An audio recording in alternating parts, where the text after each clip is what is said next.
Chapter 589. It was a familiar stage and a familiar setting.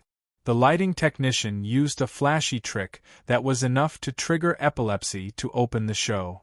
In the dark contestant area, the 7 riders of the revival competition, including Fong Bujue, were already in position. The cameraman at the first camera position moved the camera lens at a certain frequency, creating a kind of dispensable motion. The director gave an order through the microphone and the live DJ started to play noisy music with a strong rhythm. The next second, the host went on stage. Oscar was still the same Oscar. Today, he was wearing a gray casual suit and a pair of dark jeans. He had a headset in his left ear and a microphone hanging from his mouth. Just like every previous episode, he was not affected by the square dance music around him. He walked calmly to the center of the stage. The lights stopped and focused on him. Oscar looked into the camera and read out the opening line in a clear voice. "Welcome to I Am a Writer. I am the host, Oscar." Then, he bowed slightly. The lights lit up the audience.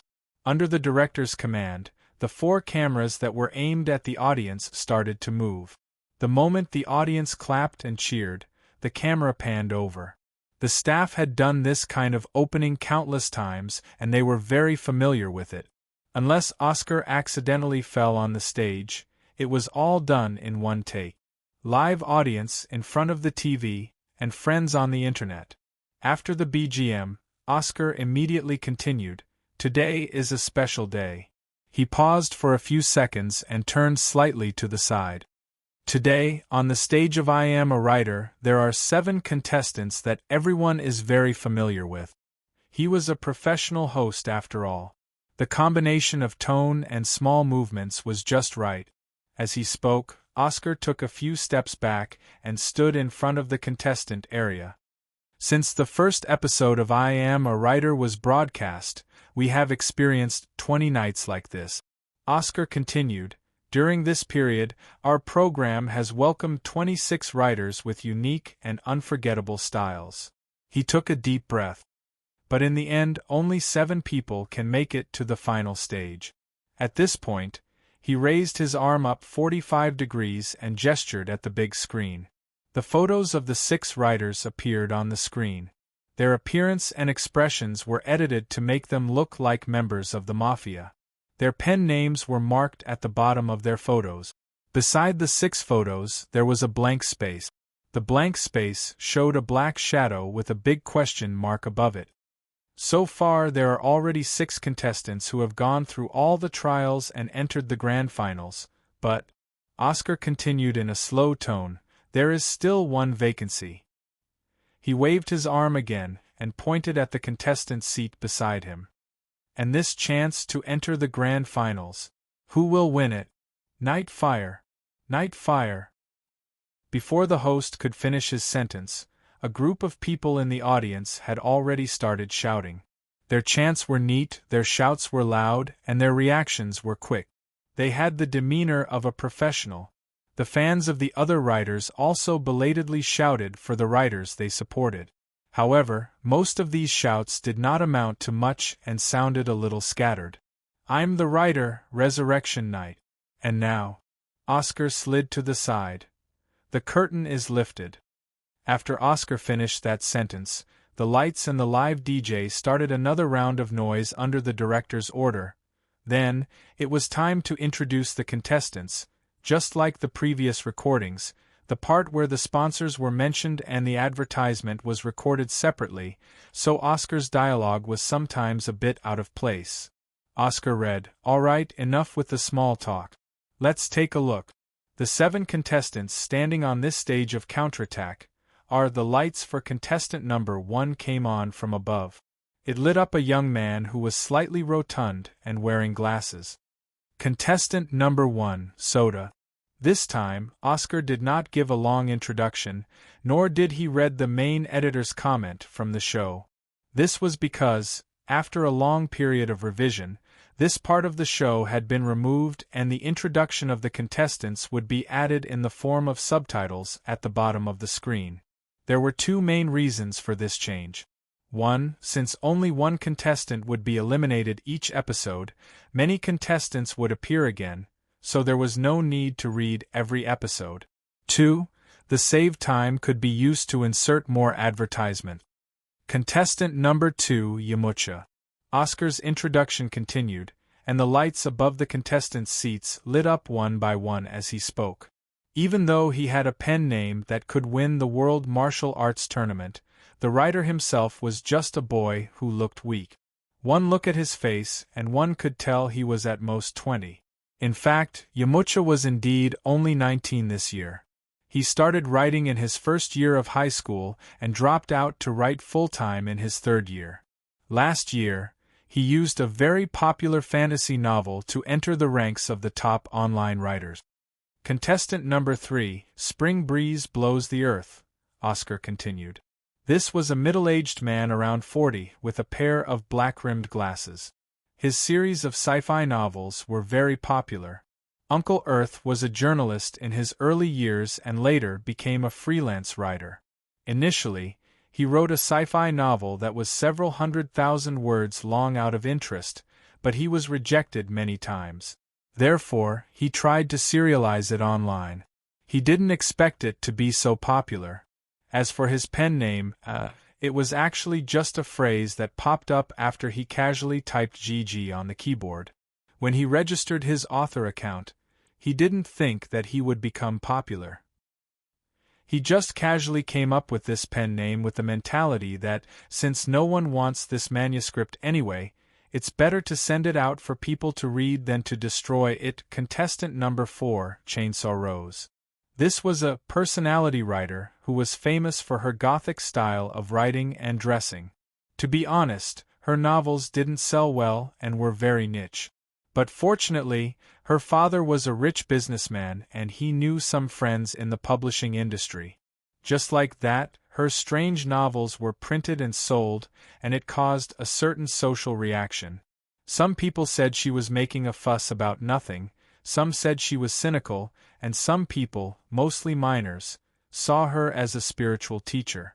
But no matter what, if someone commented, it meant that someone was paying attention. In this era where all kinds of ideas collided, her novels were unique. Contestant number 5, Bandit General.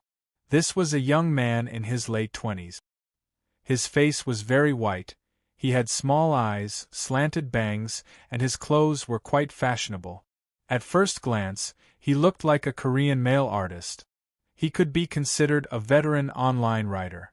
He had quite a few popular novels in urban, fantasy, and other popular themes. However, he had never really become popular. His slightly thin writing style and fixed plot routines were also repeatedly criticized by people. Comments like, "Poor writing style, love to exaggerate, creativity is getting more and more boring," could be said to be his daily routine. Oscar introduced the contestants as he walked, and finally, they arrived at the seats of the last 2 contestants. The order of the contestants in the revival round was based on the popularity of the online voting. The higher the ranking, the lower the seat, so Fong Bujue was contestant number 6 today.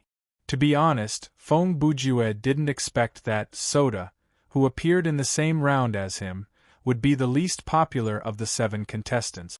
Even though it was not bad to be in the top 7 among the 20 eliminated contestants, the feeling of being at the bottom was not good. Contestant number 6. When Oscar came to Brother Ju's seat, he made a brief eye contact with him. Bujue. 2 seconds later, Oscar turned around and said, "And the last, contestant number 7, Nightfire." Earlier, whenever he announced the pseudonym of a contestant, there would be a wave of applause and cheers from the audience, and the waves of cheers were increasing. It was not until the introduction of Nightfire that it reached its peak. Nightfire was a man under the age of 30, and he didn't look that impressive. But he was a new internet god this year. With the help of an urban novel, he was in the limelight. The popularity of his works was even comparable to that of top-tier writers such as Xian Tianzong and Vegetable Fruit. "I'm a writer, feel free to ridicule me." Well, as usual, Oscar returned to the center of the stage with a smile after the audience quieted down a little.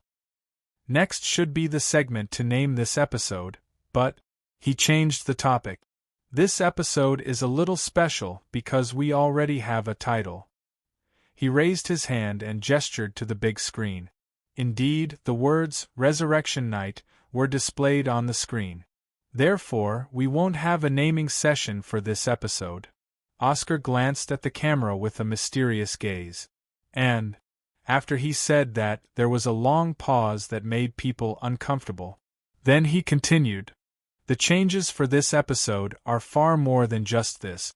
In the revival round, we will see a completely new set of rules. At this time, the DJ played a few more sound effects, and the lights suddenly flashed, creating a somewhat tense atmosphere. Haha, there's no need to be so nervous. Oscar smiled. How about this? The contestants for this episode are all our old friends. At the start of this episode, we'll have them greet everyone one by one and say a few words about their return. At that moment, Fei Ran said through the earpiece, Oscar, do it in reverse. The director was undoubtedly doing Nightfire a favor because there were only a few lines like this that were repeated over and over again. It was better to start first. After all, when the other contestants spoke, the content would be repeated. After Oscar received the order, he quietly walked to Nightfire's side. How about this? We'll start with Nightfire. Nightfire smiled at the camera. Hello everyone, I'm Nightfire. I'm back, and I hope to improve on this stage. I look forward to your support. It was a few simple sentences, and his fans in the audience cheered loudly in response. Then, it was time for Oscar. Haha, I don't think so. Oscar's smile froze. Say something. There's no need for a self-introduction. You've already said that. When Feng Bujua spoke, he frowned and turned his face to the side. His eyes were glued to the big screen. For a comeback speech, I think I'm still not used to going from being unknown to being liked. He paused. But there's something else that I wanted to say a few minutes ago, he said darkly. Just now, the big screen showed a promotional picture of 7 contestants missing one. What is going on? Is there a need to make it look like a wanted list? Are they going to choose a writer or a shichibukai? Chapter 590. Ha! Ha ha! Oscar laughed awkwardly. He glanced at the director, hoping that Fei Ran would help him out of this situation. But Fei Ran did not do anything. Sigh. Oscar sighed deeply internally. As a professional host, as long as the director did not stop the show, he had to control the situation and figure out a way to make the show continue. Of course, this wasn't very difficult. After all, Oscar was a professional. Finding something to talk about and changing the topic were basic skills in the hosting industry. Even if he didn't have a script in hand or an inscription machine in front of him, he could still talk for 10 minutes straight without repeating anything. Bujua, if you continue to complain like that, when the show is broadcasted, we will make your picture very ugly. Oscar quickly removed the smile from his face and said in a joking tone. At that moment, Fei Ran made her move. He raised his arm and made a gesture, causing the audience to laugh. Just like that, amid the hilarious atmosphere, Brother Ju's speech ended. From the stage effect, it was not bad. After being pranked by him, Nightfire's performance appeared rather normal. Bandit General, please say something. Oscar did not give Brother Ju the chance to speak again. After he said that, he took several steps forward and walked to the seat for contestant number 5. Hello everyone, I am Bandit General. Bandit General raised his right hand and waved at the camera. I hope that everyone will continue to support me. He had a smile on his face, but he suddenly used a wicked gaze to glare to his left. I will use my ability to win everyone's applause. Feng Bujua used his hand to hold his chin and tilted his head to look at the man. He laughed internally. Humph! This man seems to be hiding something behind his words. With that in mind, He turned his head slightly to look at the other side of him. And as he expected, Nightfire returned a glare and immediately revealed a condescending expression and scoffed. "Ha! Is this the start of a war?" Brother Jew shook his head and thought, sigh. "I really shouldn't have come. This atmosphere is not right." Feng Bujue was not wrong. The situation of this revival match was very different from the one he had participated in earlier. Just as Fei Ran said, I Am a Writer had slowly deviated from his original intention. Actually, during the planning stage of the show, the TV station's management did not have high hopes for this project, so they only provided a small budget and scheduled the broadcast at 10 p.m. every Monday. In the first and second episodes of I Am a Writer, the show only invited 2 first-rate writers, and they were there as friends. The other 5 were writers who were either not very famous or past their prime. Overall, this show was a case where it was likely to be axed after the pilot was over. Who would have thought? The team led by Fei Ran would turn the show around. With limited funds, they produced excellent quality works, making I Am a Writer a dark horse in the ratings of the season. Therefore, the TV station's management reacted quickly. They began to increase their investment in various aspects and moved the broadcast to the weekend primetime slot. Soon, a large number of sponsors flocked to the show, and businesses that bought the online copyright also threw in money to bid. The writers who went on stage became more and more famous. Basically, as long as the show invited them, they would come. Even if the writers themselves did not want to come, the companies that signed contracts with them would find ways to get them in. It was when the show was on the rise that Feng Bujue was chosen by the few main editors behind the scenes. After the show contacted Serene Corporation's Cultural Promotion Department, they finally found him. Brother Jew happened to be short of money at the time, so when he heard that there was an appearance fee, he agreed.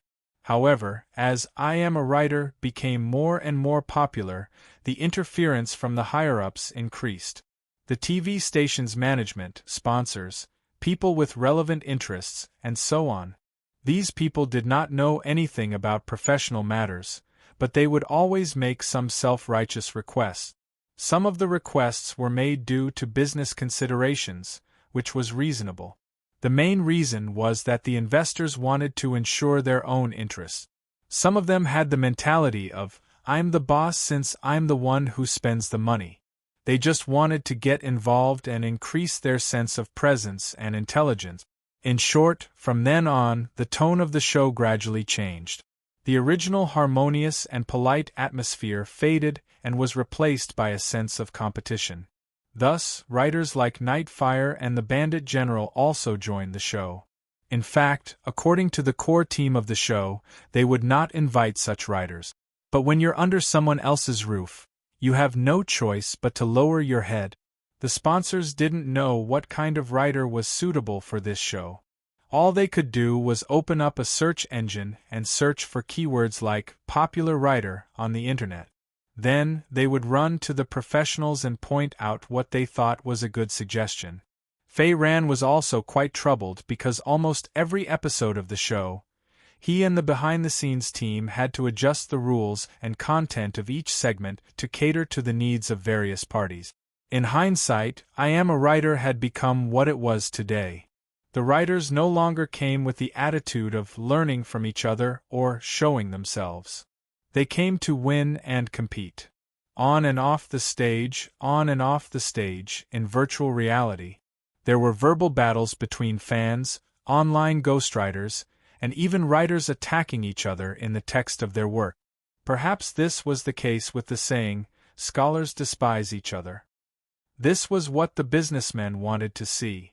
They wanted to show conflict and contradiction. They wanted to show hypocrisy in the midst of cruel elimination. By selling these tricks that could only fool fools, they wanted to gain attention and gain benefit. For this, they could strip the last bit of pride from the scholars without hesitation. If Feng Bujue had been paying attention to this show, he would not have come today. At least at this moment, he already felt that anyone who came to this stage had already lost. To use a phrase often used by Li Yunlong, the protagonist of Drawing Sword, as an analogy, Brother Jew, Night Fire, and Bandit General were passers-by. They could not even pee in the same pot. Wow, Bandit General is very imposing. Oscar's questioning continued. He came to the seat of contestant number 4. Rose, you should say a few words. It was obviously inappropriate to use the pen name Chainsaw Rose to refer to a girl in her early 20s. Fortunately, she had an English name. I am me. Rose was dressed in black. Her bangs covered her eyebrows, and her face was covered in heavy smoky makeup. Her pale face was 70% ghostly, and her voice was full of decadence. I have nothing to say to a bunch of walking corpses, So this goth girl is a Chunibyu. Feng Bujua turned his head and looked at her. He thought to himself, she can be so popular even with such words. What kind of mentality does the audience have these days? What are you looking at? Suddenly, Rose noticed Brother Jew's gaze, and she said that to him on the spot. Why do you care about the empty gaze of a walking corpse? Feng Bujue cleverly gave an answer that the Chunibyu girl could not refute. Humph! Rose snorted coldly, and then, she took out a cigarette and lighter from her trouser pocket. Hey! You two are going against the natural order. The veins on Oscar's forehead were protruding. He complained fiercely in his heart, Are you messing with me? You're messing with me, aren't you? One lunatic is fine, but two at the same time, how am I supposed to smooth things over? Why hasn't the director called for a cut yet? If this goes on, the situation will get out of control sooner or later. Ding, click, the flame of the lighter lit up. Rose lit a cigarette for herself and exhaled faintly. White smoke drifted out from her black lipsticked lips, which was particularly eye-catching. She seemed to have just remembered something and said to Oscar, Do you mind if I smoke here? You're already smoking, why are you still asking? Oscar roared in his heart. But on the surface, he still forced himself to be calm. Haha, go ahead. This was not the first time Oscar had dealt with Chainsaw Rose. Based on his experience, it was best to treat her with the cold shoulder and ignore her.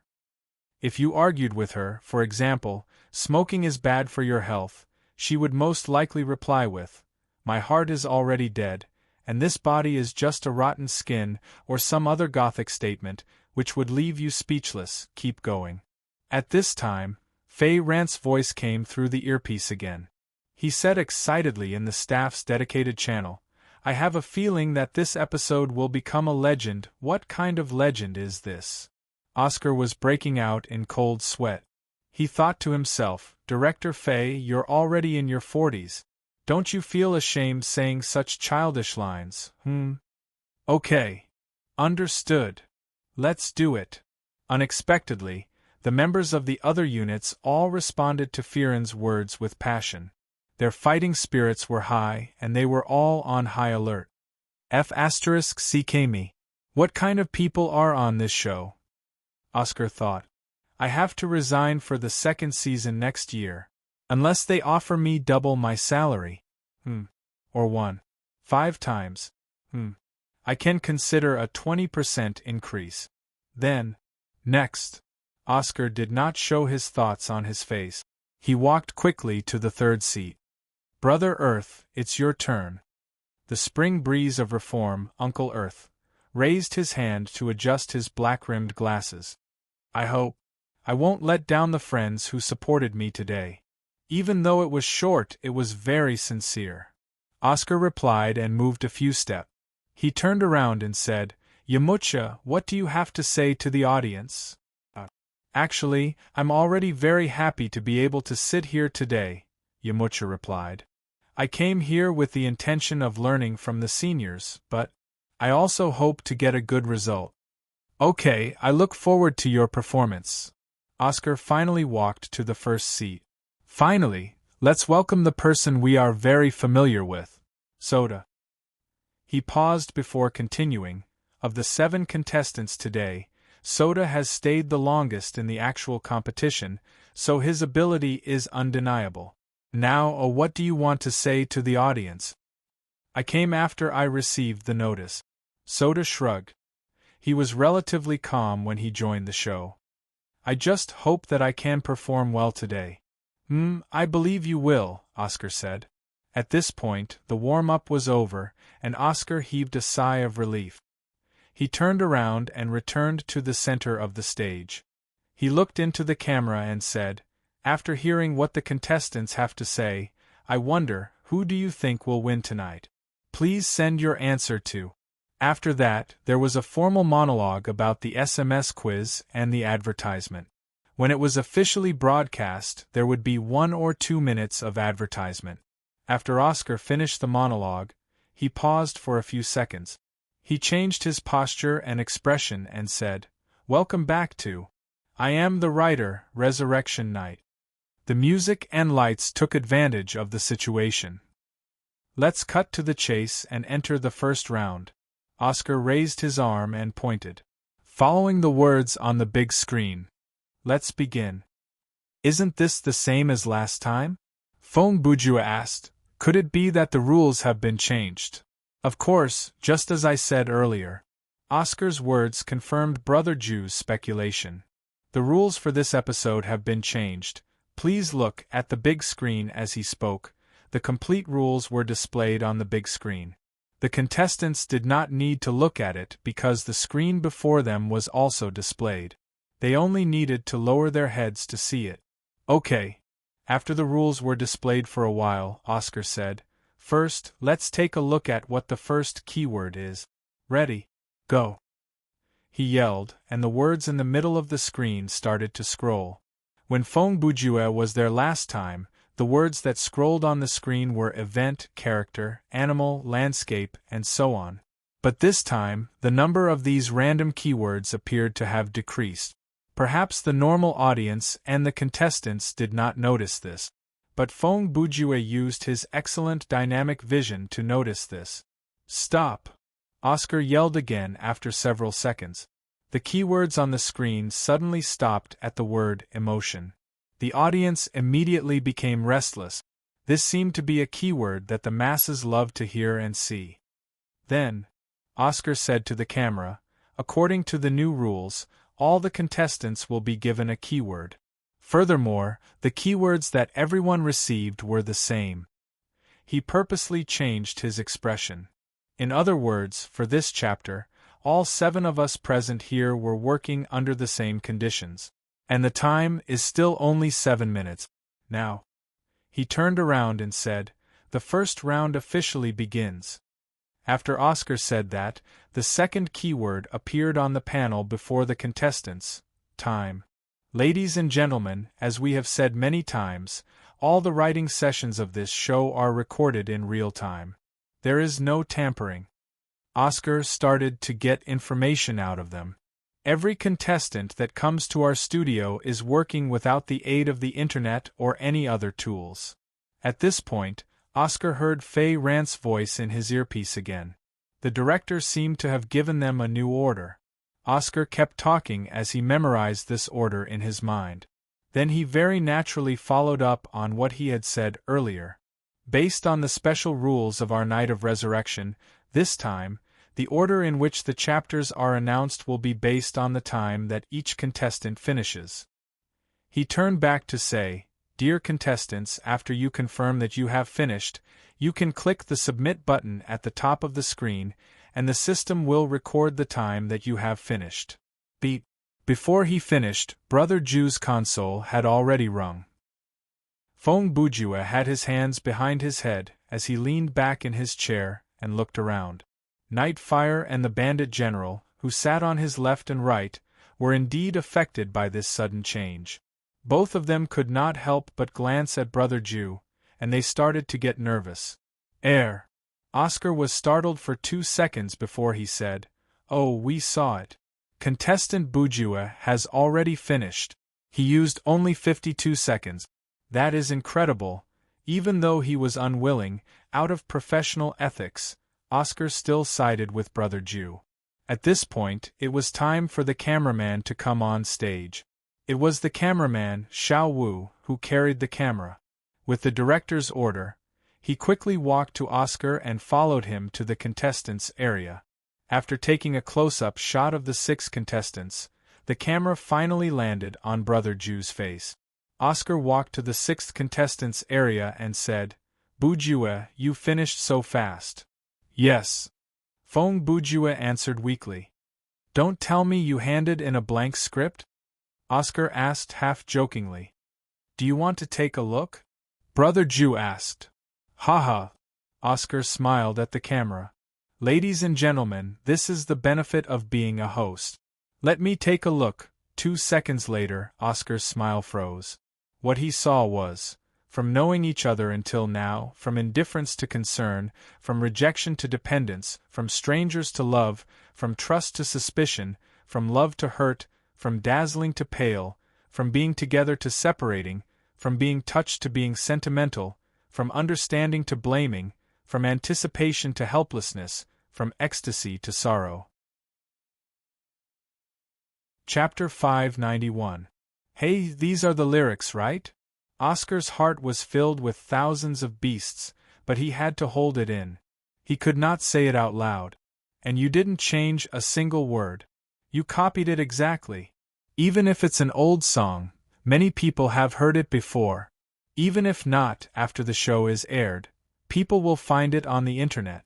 What's wrong? Fong Bujue looked at Oscar and asked nonchalantly. Bujue, Oscar replied. Are you sure you want to submit this? Since the audience had not seen what Fong Bujue had written, Oscar thought there was still room to salvage the situation. He tried his best to signal Brother Ju with his eyes and said in a strange tone, "The things that you've written look quite familiar." He glanced at the camera. "We still have plenty of time. Do you want to change it?" What he meant was, "I already know that this is not your original song, so you should change it as soon as possible." But Fong Bujue did not appreciate it. "Of course it looks familiar," Brother Ju replied with a relaxed expression. "These are the lyrics." He admitted it. He just said it in front of the camera. Oscar roared internally. "Is that really okay?" He quickly turned around to look at the director for help, waiting for further instructions. "Continue recording, it's fine," Fei Ran said through the communication channel. "The rules did not say that it's not allowed." "Haha, Bujue, you are quite honest." Oscar had no choice but to try to come up with something nice to say. But Brother Ju still did not appreciate it. "I was too lazy to think about it myself," Fong Bujue replied instantly. "So, I just copied something that fits the theme." Once that was said, even the audience did not know how to react. What is this kid planning? Oscar thought to himself.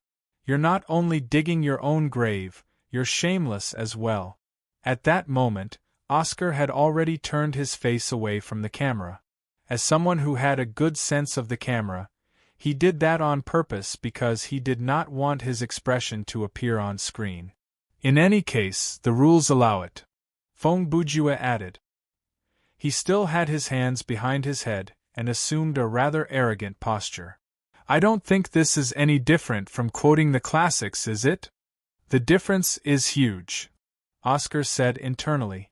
"Quoting the classics is to explain the logic, but you're copying the whole thing without a single line of your own words, Haha.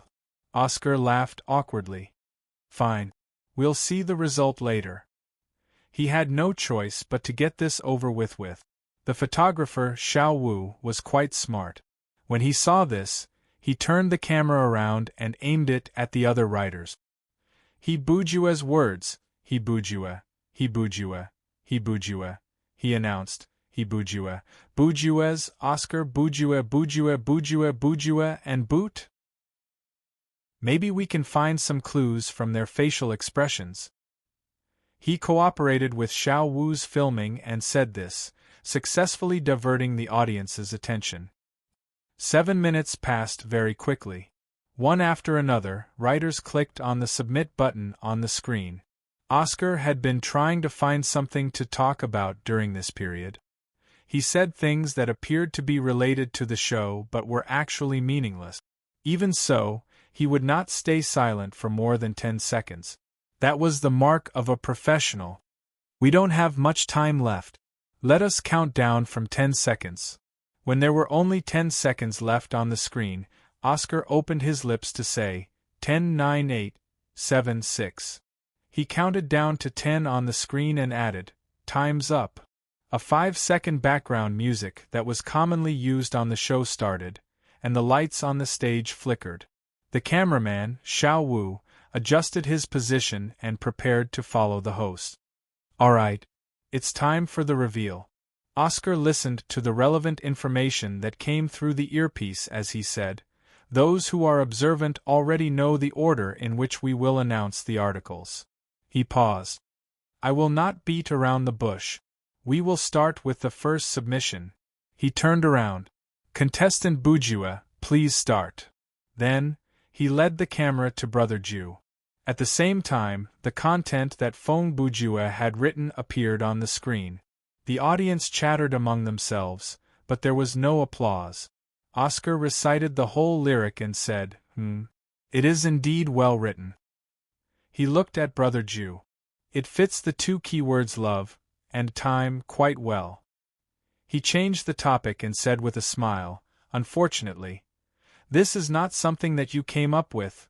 The last sentence was not said by Oscar to ruin Feng Bujua's performance, but by Fei Rant's order through the earpiece. It looked like the director planned to cooperate with Brother Ju and make him lose the first round. "Yes," Feng Bujua said shamelessly. "It's Mr. Li Zongsheng's lyric." "But if you copy the whole lyric," Oscar said, "the audience might not buy it." "It's fine," Feng Bujua replied calmly. Hearing that, Oscar widened his eyes and made a helpless expression at the camera. He shrugged.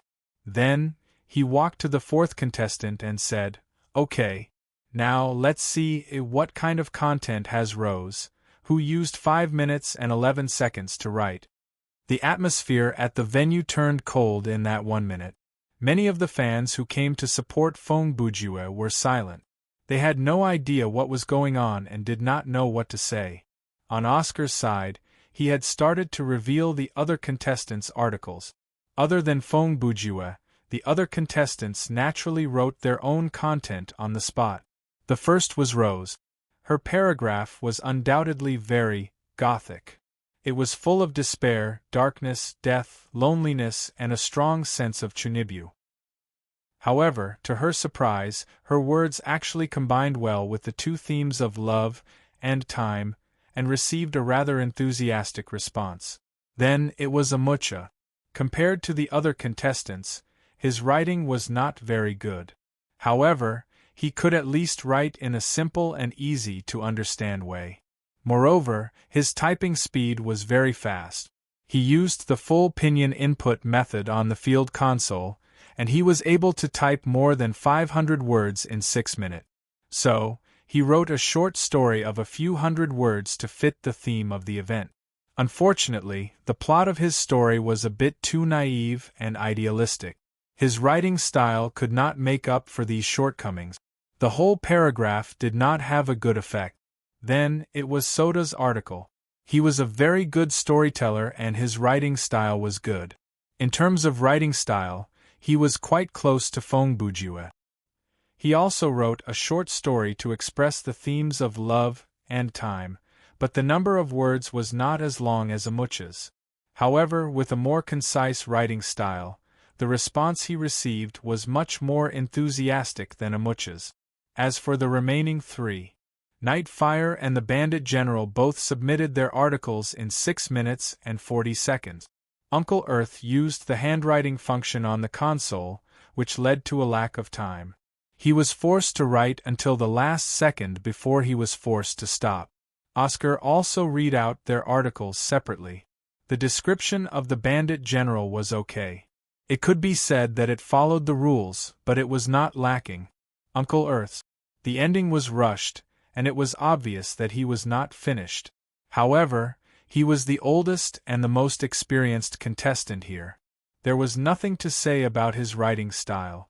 The part that he wrote was enough to resonate with the audience, and the one with the worst effect was probably Nightfire. From the first minute, he had been disturbed by Brother Jew's sudden manic behavior. Night Fire wanted to write a series of parallel sentences in the first person to stir up emotions, but he lost his emotions first. The more he wrote, the more anxious he became, and the more he wrote, the more mistakes he made. In the end, the paragraph that he wrote was incomprehensible. There was no real emotion or gorgeous skill. Fortunately, his live fans worked very hard. After the article was published, they spent a lot of effort to cheer for him. Finally, it slightly improved the audience's impression of the passage. Okay, we have finished watching the performance of all 7 contestants in this round of writing. Oscar visited every contestant and turned back to the center of the stage. The tense moment has come again. The camera on the top of the studio did a wide sweep and aimed at the contestants. Oscar continued, "Friends in the audience, the fate of the contestants is once again in your hands." He paused. "Today we will cancel the rule of first ballot and second ballot. You will only have one first ballot, and you can only support one contestant." His expression turned serious. "The voting time is 2 minutes.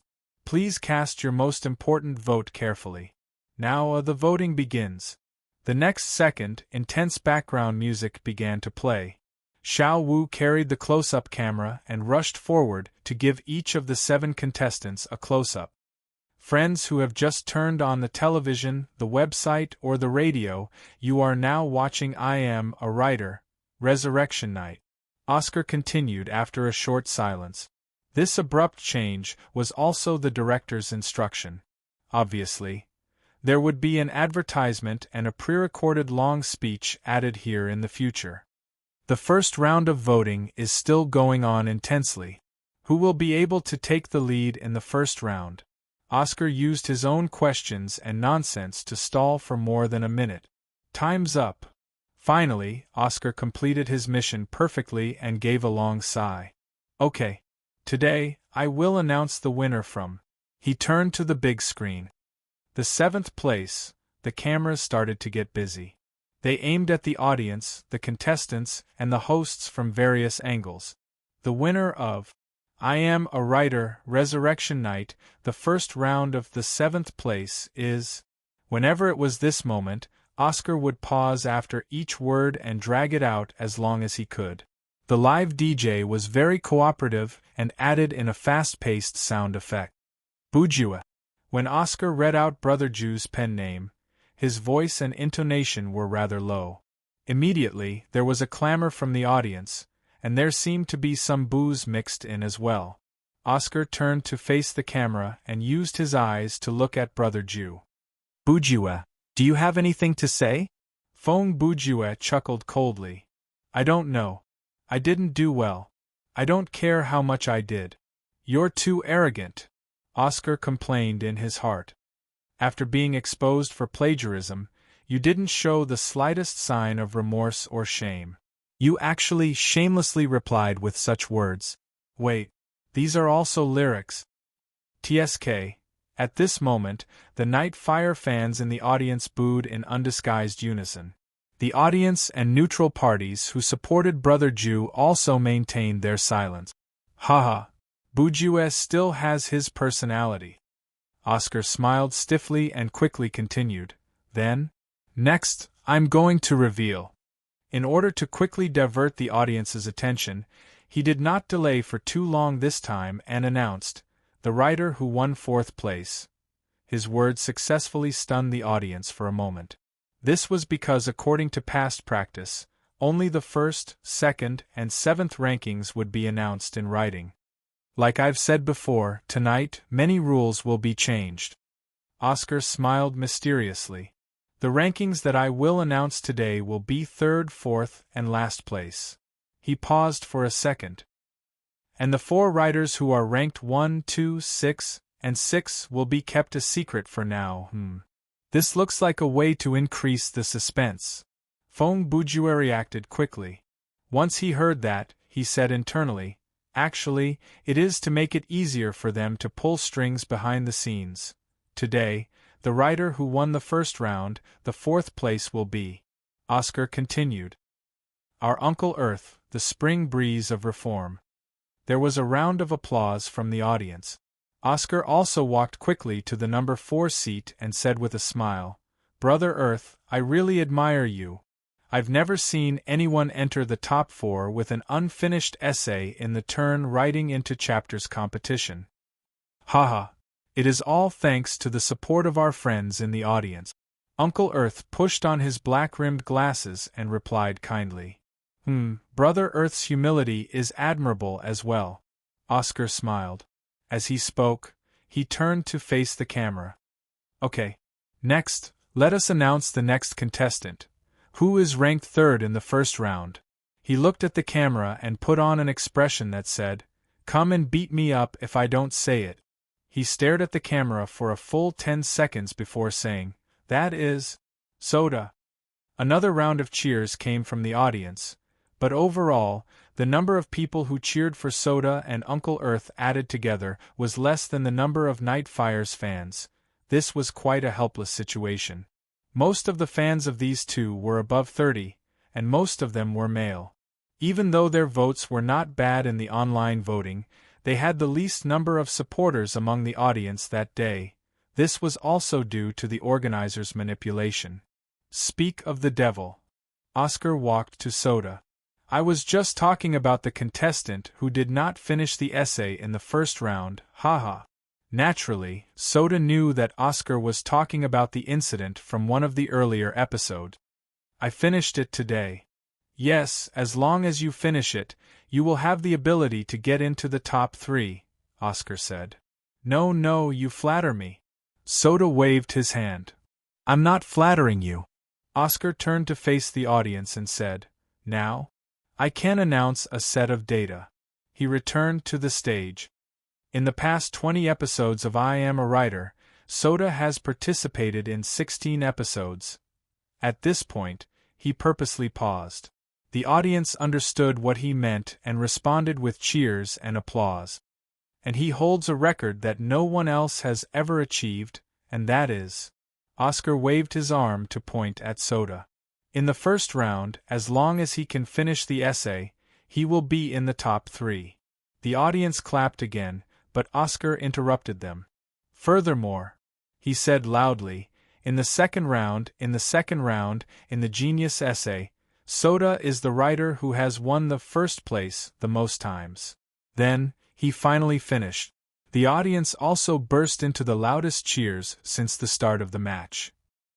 The other writers also sat in their seats and applauded one after another. Of course, some of them were sincere while others were just putting on a show. Okay, that's enough. Don't forget about the real business. Faye Rant's voice came through the earpiece again.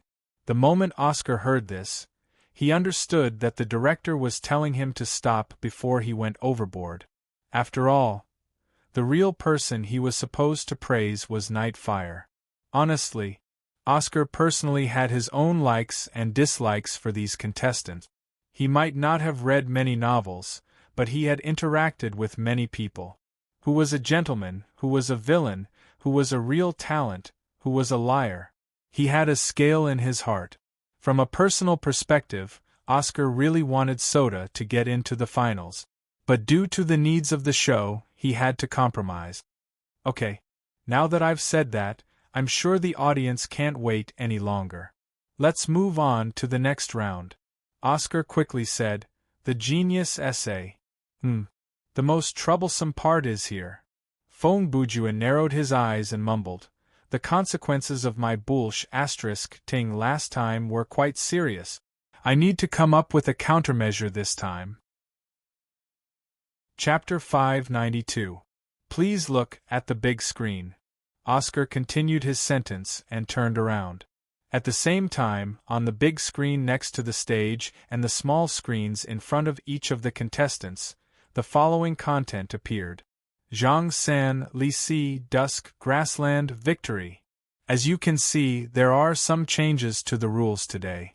In the past, the requirement for this round was to design an outline based on a narrative and then recount it orally to make it into a relatively complete story, Oscar explained. But today we are providing characters, time, place, and event. When he said this, the cameraman scanned the contestants' expressions one by one. Other than Brother Jew, everyone's expression changed slightly. However, the other rules for this round are the same as usual. Oscar continued. At this moment, the control panel before the 7 of us have been switched to free input mode. Be it words, sketches, tables, or doodles, you can do whatever you want. He paused. And the time for this round is still 10 minutes. Then, he looked at the contestants' table and said quickly, "Then, the second round begin." Tick-tock, tick-tock. Before Oscar could finish his sentence, the sound of a clock rang in the hall. This was the director's arrangement to create a sense of tension. In this revival round, many similar methods were used to create the atmosphere. This is a stroke of genius. As the most popular segment of the show, it is deeply loved by all of our friends and audience. The commercial break was not over yet, so Oscar had to continue. The performance in this round is crucial. Many contestants were eliminated because of their poor performance in this round. He moved slowly on the stage and made some eye contact with the audience to make his speech more natural. But today, on this revival night stage, only one contestant will advance to the finals. In other words, we will not be eliminating one contestant but 6. He used an extremely serious tone to state this well-known nonsense again, but it did not feel out of place. But if we can take the lead in this round, then it goes without saying, it's equivalent to having one foot in the door of the finals. While he was speaking, the timer on the big screen had already run out of 2 minutes. Out of the 7 writers present, 6 of them had already picked up digital pens and were busy on the operating table. Only Fong Bujua supported his cheeks with both hands and raised his head 45 degrees to look at the ceiling. It was unknown whether he was in a daze or acting cute. This kid. What is he up to now? Oscar caught a glimpse of this scene from the corner of his eye and instantly had a bad feeling. Speaking of which, is he giving up on himself? He thought to himself. Or is he trying to play to the gallery? No, he's not that kind of person. Oscar thought about it for a few seconds and quickly rejected these 2 speculations. Based on his personality, I'm afraid the truth is, he thought the finals were too troublesome, so he deliberately eliminated himself. After figuring this out, the surprise and doubt in Oscar's heart were swept away. At this moment, he couldn't help but smile, because he suddenly thought, the scene that was playing out before his eyes was extremely ironic. To some people, they would use any means to obtain something, but to others, it was a burden that they couldn't shake off. 10 minutes passed quickly. During this time, Oscar took a few minutes off the stage to drink some water and touch up his makeup. The 3 minutes of idle chatter on the stage had already filled up the gap outside of the commercial time. The rest could be recorded later. Other than that, the live director, different from the last time when Brother Jew came to participate in the competition, this time, the live director was personally led by Fei Ran, also had a brief conversation with the audience, telling them what to pay attention to in the upcoming recording. When there were 30 seconds left on the big screen, Oscar walked back onto the stage. Attention everyone, get ready. Fei Ran greeted through the earpiece. Welcome back to I Am a Writer, Resurrection Night. I am Oscar. Oscar rested for a few minutes before he recovered. Thank you for your patience during the commercial time. Let's see, there's still time left for this round. The main camera then cut over to give the big screen a close-up. 21 seconds. Oscar continued. Are you guys as nervous as I am? As he spoke, he stepped closer to the contestant's seat. But the most nervous ones are undoubtedly our 7 writers. I wonder how their writing progress is. Then, there was a rather abrupt silence. These 10 seconds would be left to the post-production staff to deal with. When the film was completed, this section of the screen would be divided into several sections. While the countdown would play, the close-ups of the contestants would be constantly switched. coupled with the impending BGM. It would create the feeling of, when the time was up, the television screen would explode. For some reason, this kind of technique had been tried and tested in various variety shows for a long time. Time's up. After the countdown ended, Oscar said directly to the big screen, "Let's cut to the chase. Look at the random numbers." 7 Arabic numbers flashed rapidly on the screen.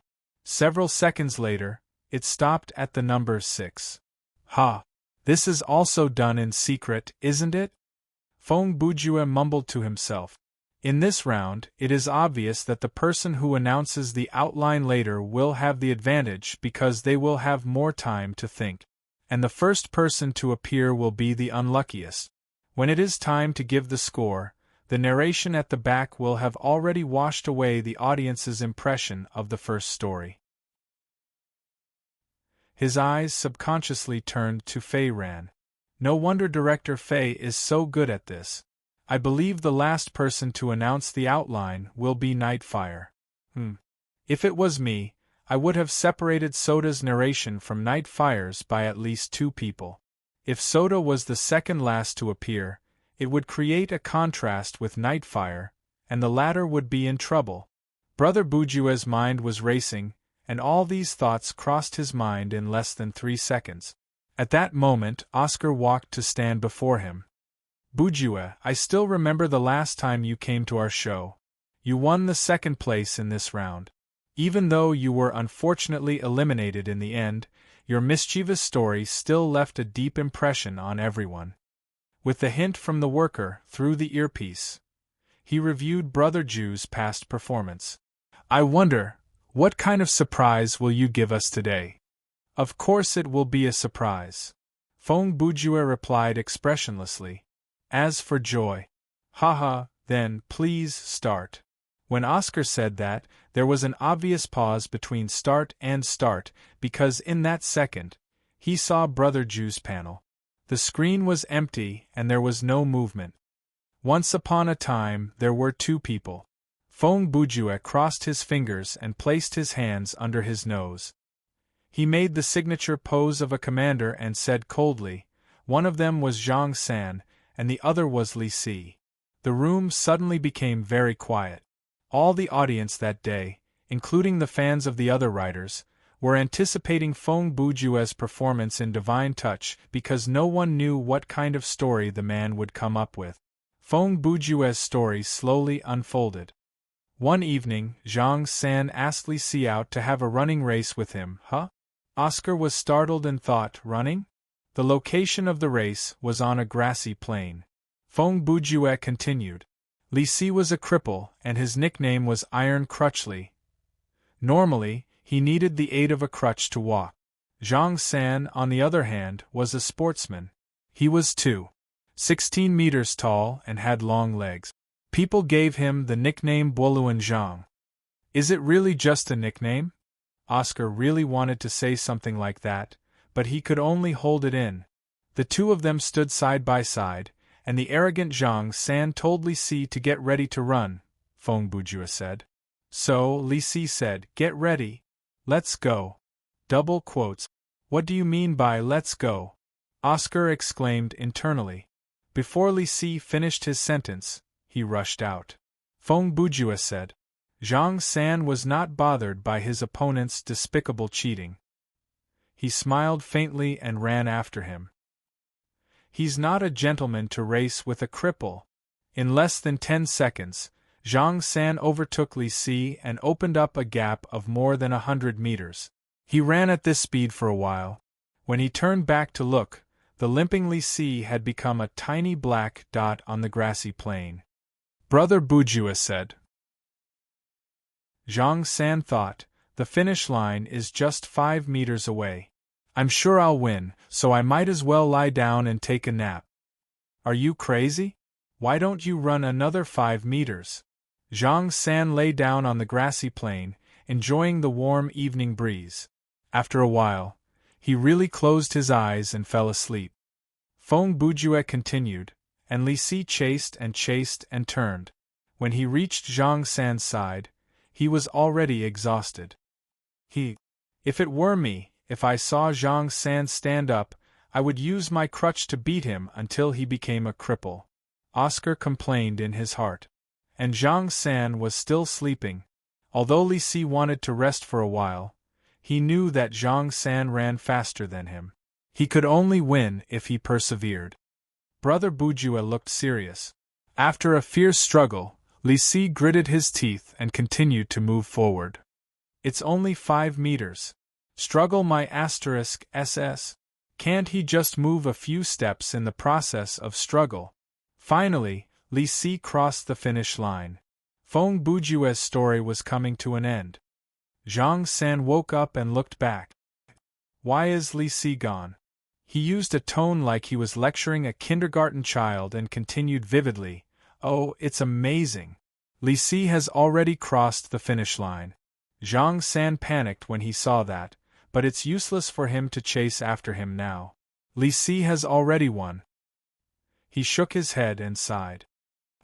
This is really thought-provoking. Director, let's call security. Oscar turned his head and switched the microphone to backstage communication mode. There's no need, Fei Ran said. He's already finished, it's too late to chase him out. No. I mean, have security on standby, Oscar said in a low voice. If the audience throws things on the stage or rushes directly at him, we can have security block them for a while. It's okay. Just be careful, Fei Ran said. Think of a way to cover it up. Cover my *SS? Oscar cursed at the director in the communication mode. Even kindergarten children can tell that this is a race between the tortoise and the hare. Calm down. You have to calm down, Fei Ran said in a firm tone. Pick something nice to say. If it doesn't work, say a few jokes and change the topic. The part where Oscar held the earpiece and whispered would naturally be edited out later, so he said it for more than 3 minutes. 3 minutes later, Oscar adjusted his emotions and expression and switched the microphone back to the host's channel. Ha! He smiled, but the smile was as fake as it could be. Bujue, your story, as a whole, is quite educational. Tisk, the audience booed in an instant. This time, the whole audience was booing Brother Bujue. Some of his fans had already left the stage angrily, and the rest had basically turned from fans to haters. They tossed away their banners and joined the booing party. Haha! Of course, this is a modified version of the race between the tortoise and the hare. Feng Bujue laughed shamelessly and replied calmly. Suddenly, Nightfire, who sat at the 7th seat next to him, shouted loudly, "Don't cross the line." This was the first time that this had happened. In the history of I Am a Writer, there had never been a scene where 2 contestants had gotten into an altercation on the spot. Oscar had great control over the situation. Normally, he, as the host, had the final say on who, when, and what to say. But now, an unexpected situation had occurred. Everyone, pay attention. Don't stop, continue recording. Fei Ran's excited voice echoed in the worker's earpiece. It looked like the director was happy to see this. No matter what your purpose is, please do not use this kind of attitude to tarnish this sacred stage. Nightfire glared at Brother Ju sternly. Oh! Feng Bujue turned around and looked at Nightfire with a sarcastic smile. Is this stage sacred? Before he finished, Brother Ju suddenly stood up. Near the stage, the security guards outside of the camera were sweating. They thought to themselves, no way. Do we really have to go on stage? Feng Bujue took 2 steps forward and stood in front of Nightfire's 7th seat. He placed his hands on the console and put his face in front of Nightfire, staring at him intently. Nightfire was at a loss of what to do when faced with Brother Ju's actions. He had wanted to gain some popularity with what he had just said, and at the same time, he wanted to stab the guy next to him, who was ranked 2nd in the online poll. It was the strategy of hitting a man when he is down and respecting himself, killing 2 birds with 1 stone.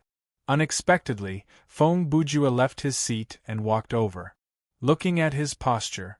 Was he going to fight? Nightfire was around 30 years old this year. He was dressed very well and was even wearing a slim-fit suit. However, it still couldn't hide his slightly chubby body.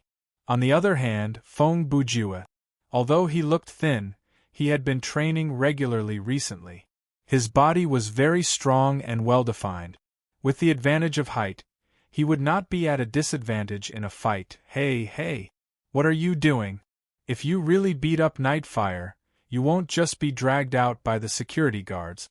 They might sue you, Oscar thought to himself. If this stage is sacred. Feng Bujue looked straight into his eyes and said in a low voice, "Then why are you here?" "What do you mean by that?" Nightfire was enraged, as if his hair was standing on end. This was because he heard another layer of meaning from Brother Ju's words. Nightfire knew very well that his revival round's first place in the popularity poll was achieved through under-the-table manipulation. To put it more bluntly, he paid for it. Just like some web novelists who spent money to promote their results on the website, Nightfire did the same thing to push himself to first place in the popularity poll. Other than that, he used his connections to put pressure on the TV station's management to pave the way for him to enter the finals. When Feng Bujue used his so-called sacred speech to mock him, naturally, Nightfire was angered. "It's nothing, just a casual remark. If you don't like it, I'll say something else." Feng Bujue suddenly smiled and turned around to return to his seat. The audience was stunned, and they did not know how to react. Seeing that the situation had calmed down, Oscar quickly said, haha. Bujue still loves to joke. He tried to use laughter to diffuse this scary atmosphere. The next step was to change the topic. "By the way, Bujue's work this time has some highlights, or at least some points to complain about." "What do you mean?" Feng Bujue was trying to undermine himself. "I told you, the story was modified from the tortoise and the hare. Even if there are highlights, I'm just a high-level plagiarist." Oscar really did not know how to continue the conversation. He sighed and ignored the effect of the scene. After all, it did not matter anymore. He would leave the mess for the post-production to deal with. He said directly, "Bujue, to be honest, I am quite shocked. Your performance today. What is the meaning of that?" When the show is over, you will understand." Feng Bujue placed his hands behind his head again and replied in a relaxed tone, "But now, just treat it as if I was not on my usual level." "Humph. You make it sound like you'll be that good if you perform normally." Nightfire scoffed. Feng Bujue did not mind that. He did not even look at Nightfire and said with a smile, "You can call me arrogant, but I don't expect anyone to understand me." Chapter 593. After the little interlude between Feng Bujue and Nightfire, Oscar chatted for a bit before forcefully changing the topic and forcing the show to continue. Therefore, based on the number that appeared on the screen, each contestant gave their own outline. Unsurprisingly, the second person to go on stage was Soda. The director had indeed placed him far enough away from Nightfire, and he was the second to go on stage. He had really put a lot of thought into this. However, Soda's story was still interesting. He developed a plot about the love of the martial world, and it was quite touching. The third one to appear was Uncle Earth. The story he designed was a rare social theme, implying real problems such as the destruction of the ecological environment. This kind of theme was difficult to arouse people's interest. Coupled with the slightly long synopsis, it made the audience want to doze off. Even though his intention and courage to create this kind of story was admirable, there was no doubt it would be difficult for him to get a high score. The fourth contestant was the Bandit General, and the outline he came up with was also a wuxia story. But, as the saying went, it was better not to be ignorant than to be compared. He had the same plot as Soda, so he could only blame himself for being unlucky.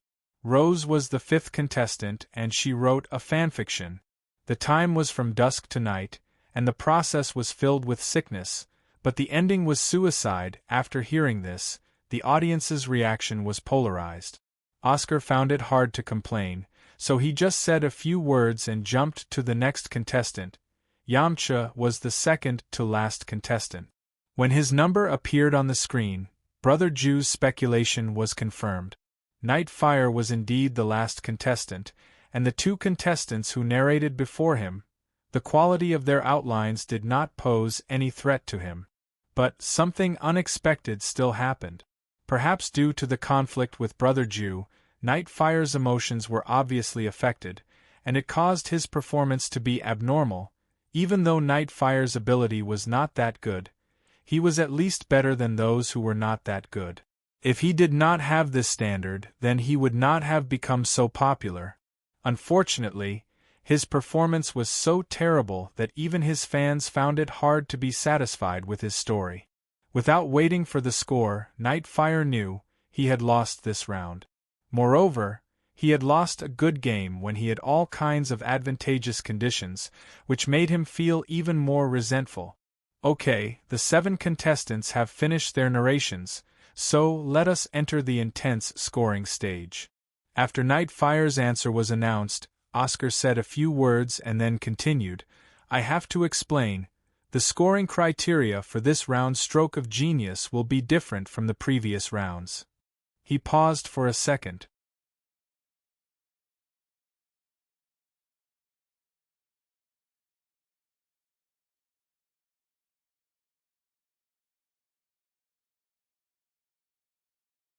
No one said that you have to use that name in the future. Oh, is that so? Yamcha hesitated for a few seconds. Then I'll call him Ah-Chong. Hey, that's too perfunctory. It was time for Oscar to complain. Is this even your own son? Laughter came from the audience, and the DJ also inserted a cheesy funny sound effect at the right time. Let's ask Brother Earth. Oscar walked to the third seat. However, before he could get close, Uncle Earth said, Our son is already in junior high school. Don't cause trouble for him. Oscar froze and made a face at the camera. The audience burst into laughter again. Well then, Oscar walked to the fourth seat. Rose, as the only female contestant in the game, I think everyone must be looking forward to your answer. Rose did not answer immediately. She silently lit another cigarette for herself, raised her head slightly, and moved her bangs away from her forehead. After a short silence she said, Fu, Edward Antonio Mason Cullen. Ha. Ha ha. Oscar's mouth twitched. Isn't that? Yes, that's a vampire's name, Rose interrupted. Do you have a problem with that? No. Absolutely not. Oscar really did not want to argue with this lady about Twilight. Otherwise, the security guards would really have to step in. Let's hear Bandit General's answer again. Oscar ran to the fifth contestant's seat and said, Bandit General, the characters in your work all have very catchy names. I wonder, what kind of good name do you plan to give to your child in the future? My son. Let's have a single name, Faye, Bandit General replied. Oh, spreading his wings and soaring to the sky, that is indeed a good name. Oscar quickly praised. He was quite helpless. Of the top 4 contestants, 2 of them passed, and the other 2 were full of flaws. He really could not praise them even if he wanted to. Actually, Bandit General explained, let me think about it for a while. I should be able to come up with a better name. This question is indeed difficult to answer, Oscar said. Oscar said, but this is the revival round.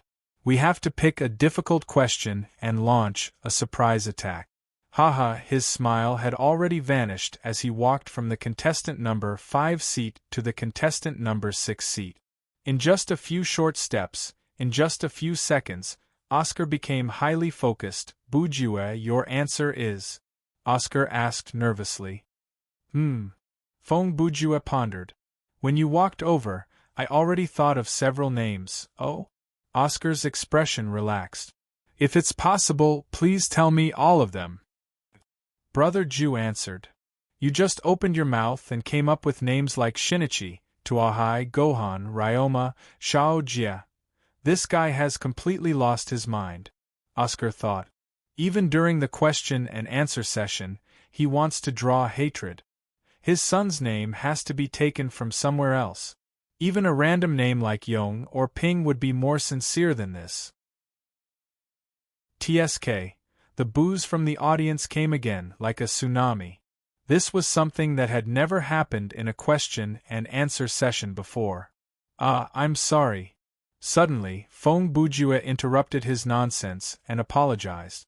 At that moment, everyone thought that he was going to say, I was just joking, and then come up with a proper name.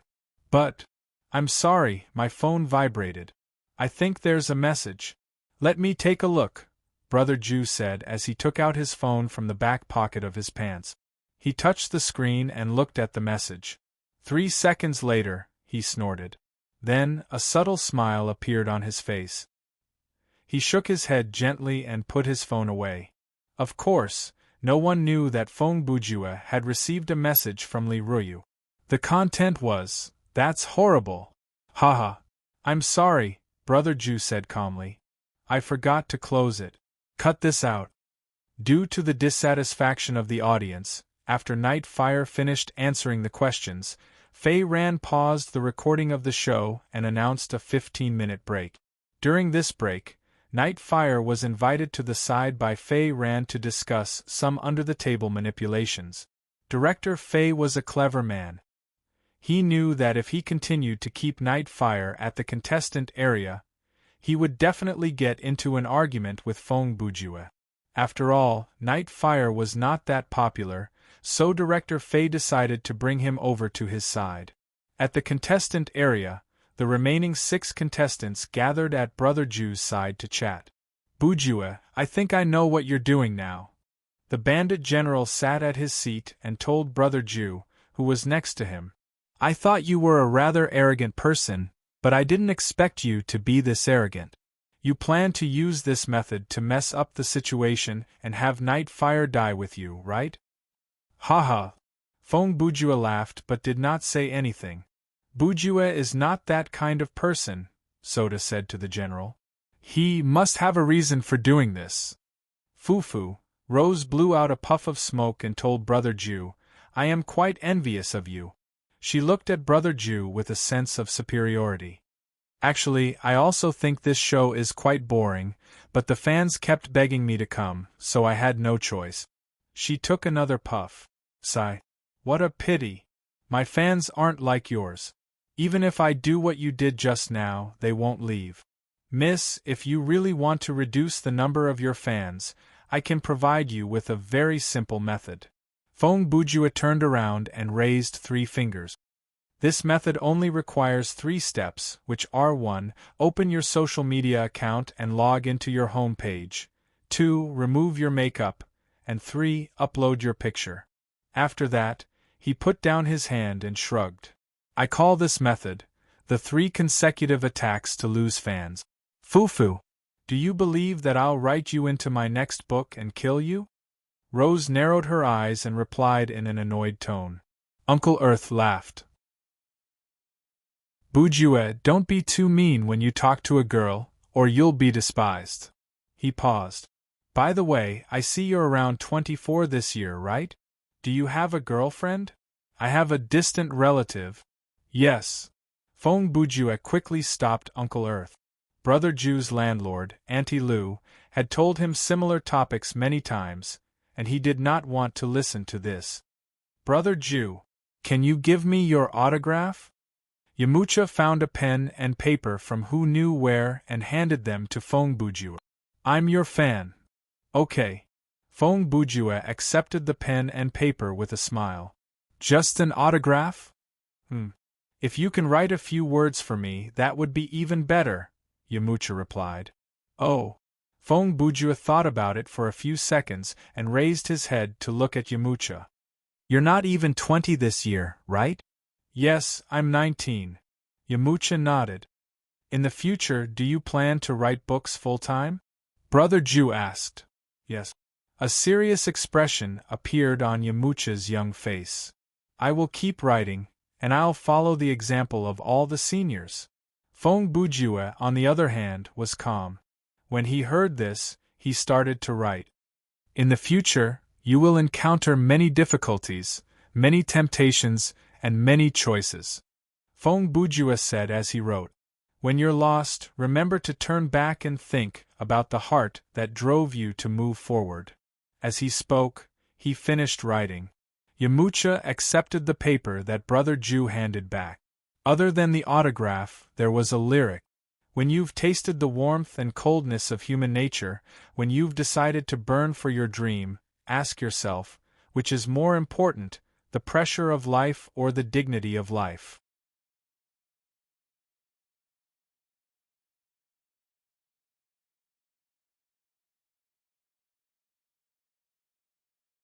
In all fairness, this was indeed the most difficult round.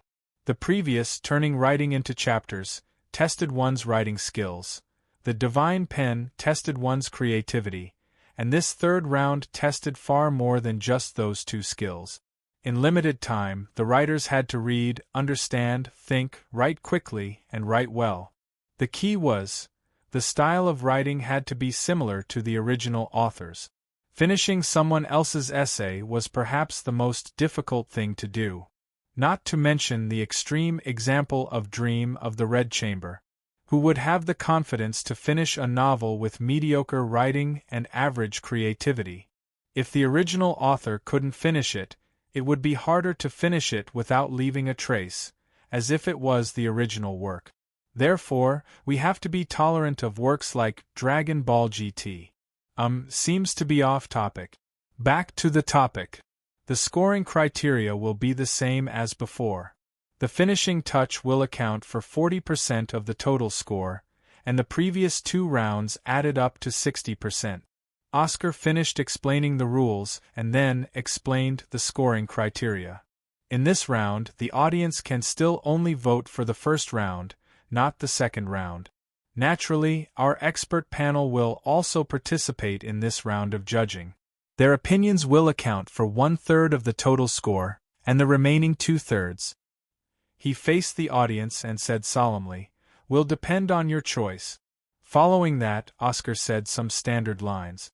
He would say these lines in almost every episode of the show, such as the grading standards of the judges, their professionalism, and the hard work they had put in to organize the general outlines of the book. The audience also responded with applause. While he was talking, several staff members came up to the stage under the cover of darkness and handed 7 envelopes to the 7 writers. A few minutes later, Oscar finished saying what he needed to say and finally announced, "Okay.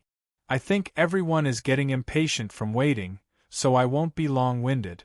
The third round, finishing touch. Now." He habitually paused for 2 seconds before saying, "Begin." As soon as he finished speaking, a countdown appeared on the big screen. The duration was 89:59. At the same time, on the voting screen in front of the audience, an operable window appeared. Inside, the audience could see which novels the 7 contestants had drawn, as well as the corresponding outlines. This was a new policy that the show had implemented a few episodes ago. Many of the audience members had complained that the 1.5-hour wait was too long, and they felt that there was nothing to do. In the previous shows, the 7 writers' titles were displayed one by one on the big screen, but that had proven to be ineffective. So, they had changed it to this. The live audience members could browse the novels and read the outlines on their own during the 90 minutes. That way, they could share the information with the writers and kill some time. 10 minutes after the start of the third round, backstage, in the lounge of Feng Bujue's family and friends. Due to the needs of the show, the contestants had to be in a special lounge to be filmed and interviewed alone. Therefore, the show had arranged a lounge for each contestant's entourage, assistant, bodyguard, driver, family and friends. Dong dong, Feng Bujue knocked twice on the door. No one answered, but someone opened the door. And Yueqin seemed to know that it was Brother Ju even before she opened the door. She scolded him.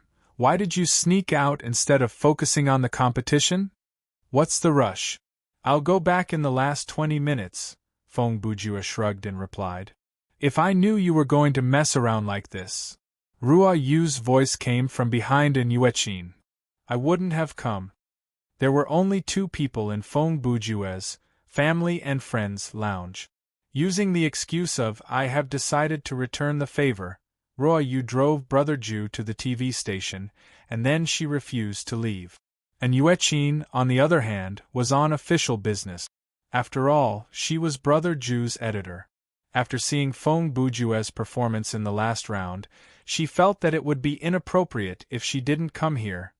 The two of them had been watching the live broadcast on the time-controlled TV in the lounge. Just now, Brother Ju had left his seat and walked backstage, so they naturally saw it. Hey, don't go back alone.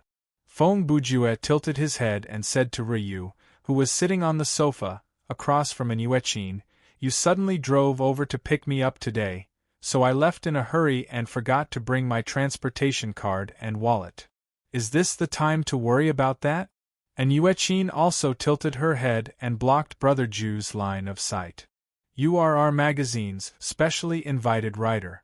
Have you thought about the chain reaction caused by your performance in this episode? Feng Bujue didn't answer directly. He first looked around to make sure that he wasn't being followed by the cameraman. He then walked into the room and closed the door behind him. Finally, he lowered his voice and replied, What are you yelling about?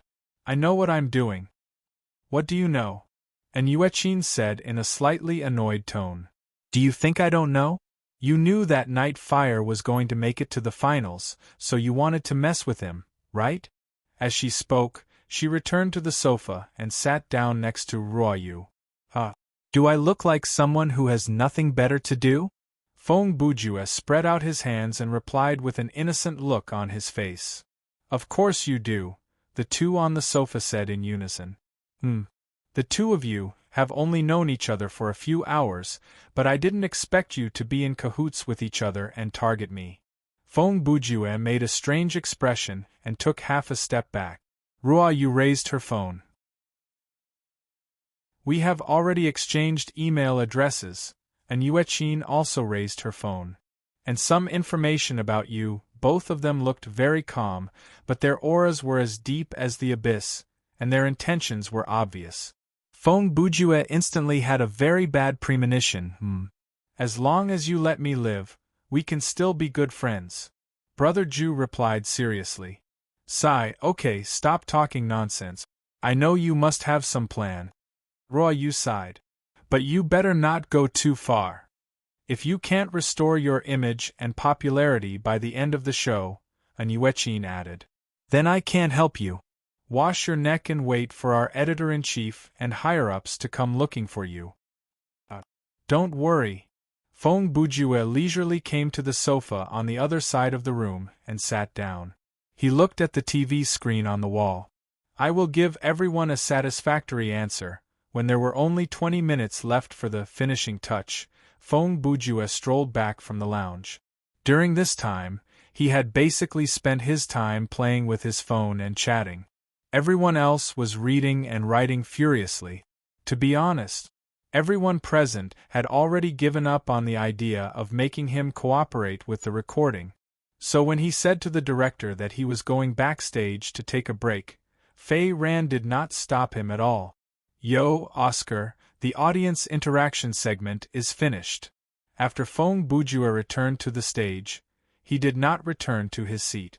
Instead, he ran to the side of the stage and chatted with Oscar, who was touching up his makeup. Yeah, even the advertising message and a few post-production monologues are recorded. Oscar sat still under the influence of a stylist. He did not dare to move at all. He could not even take a sip of water. Where did you go? I chatted with two friends for a while and took a break. Feng Bujue said, It's too hot on the stage. The lights. He leaned forward and looked at Oscar up close. I say, with the makeup on your face, it can be used as a mask under the lights for a while, right? That's right, Oscar replied. Sigh. That's what we do. He paused.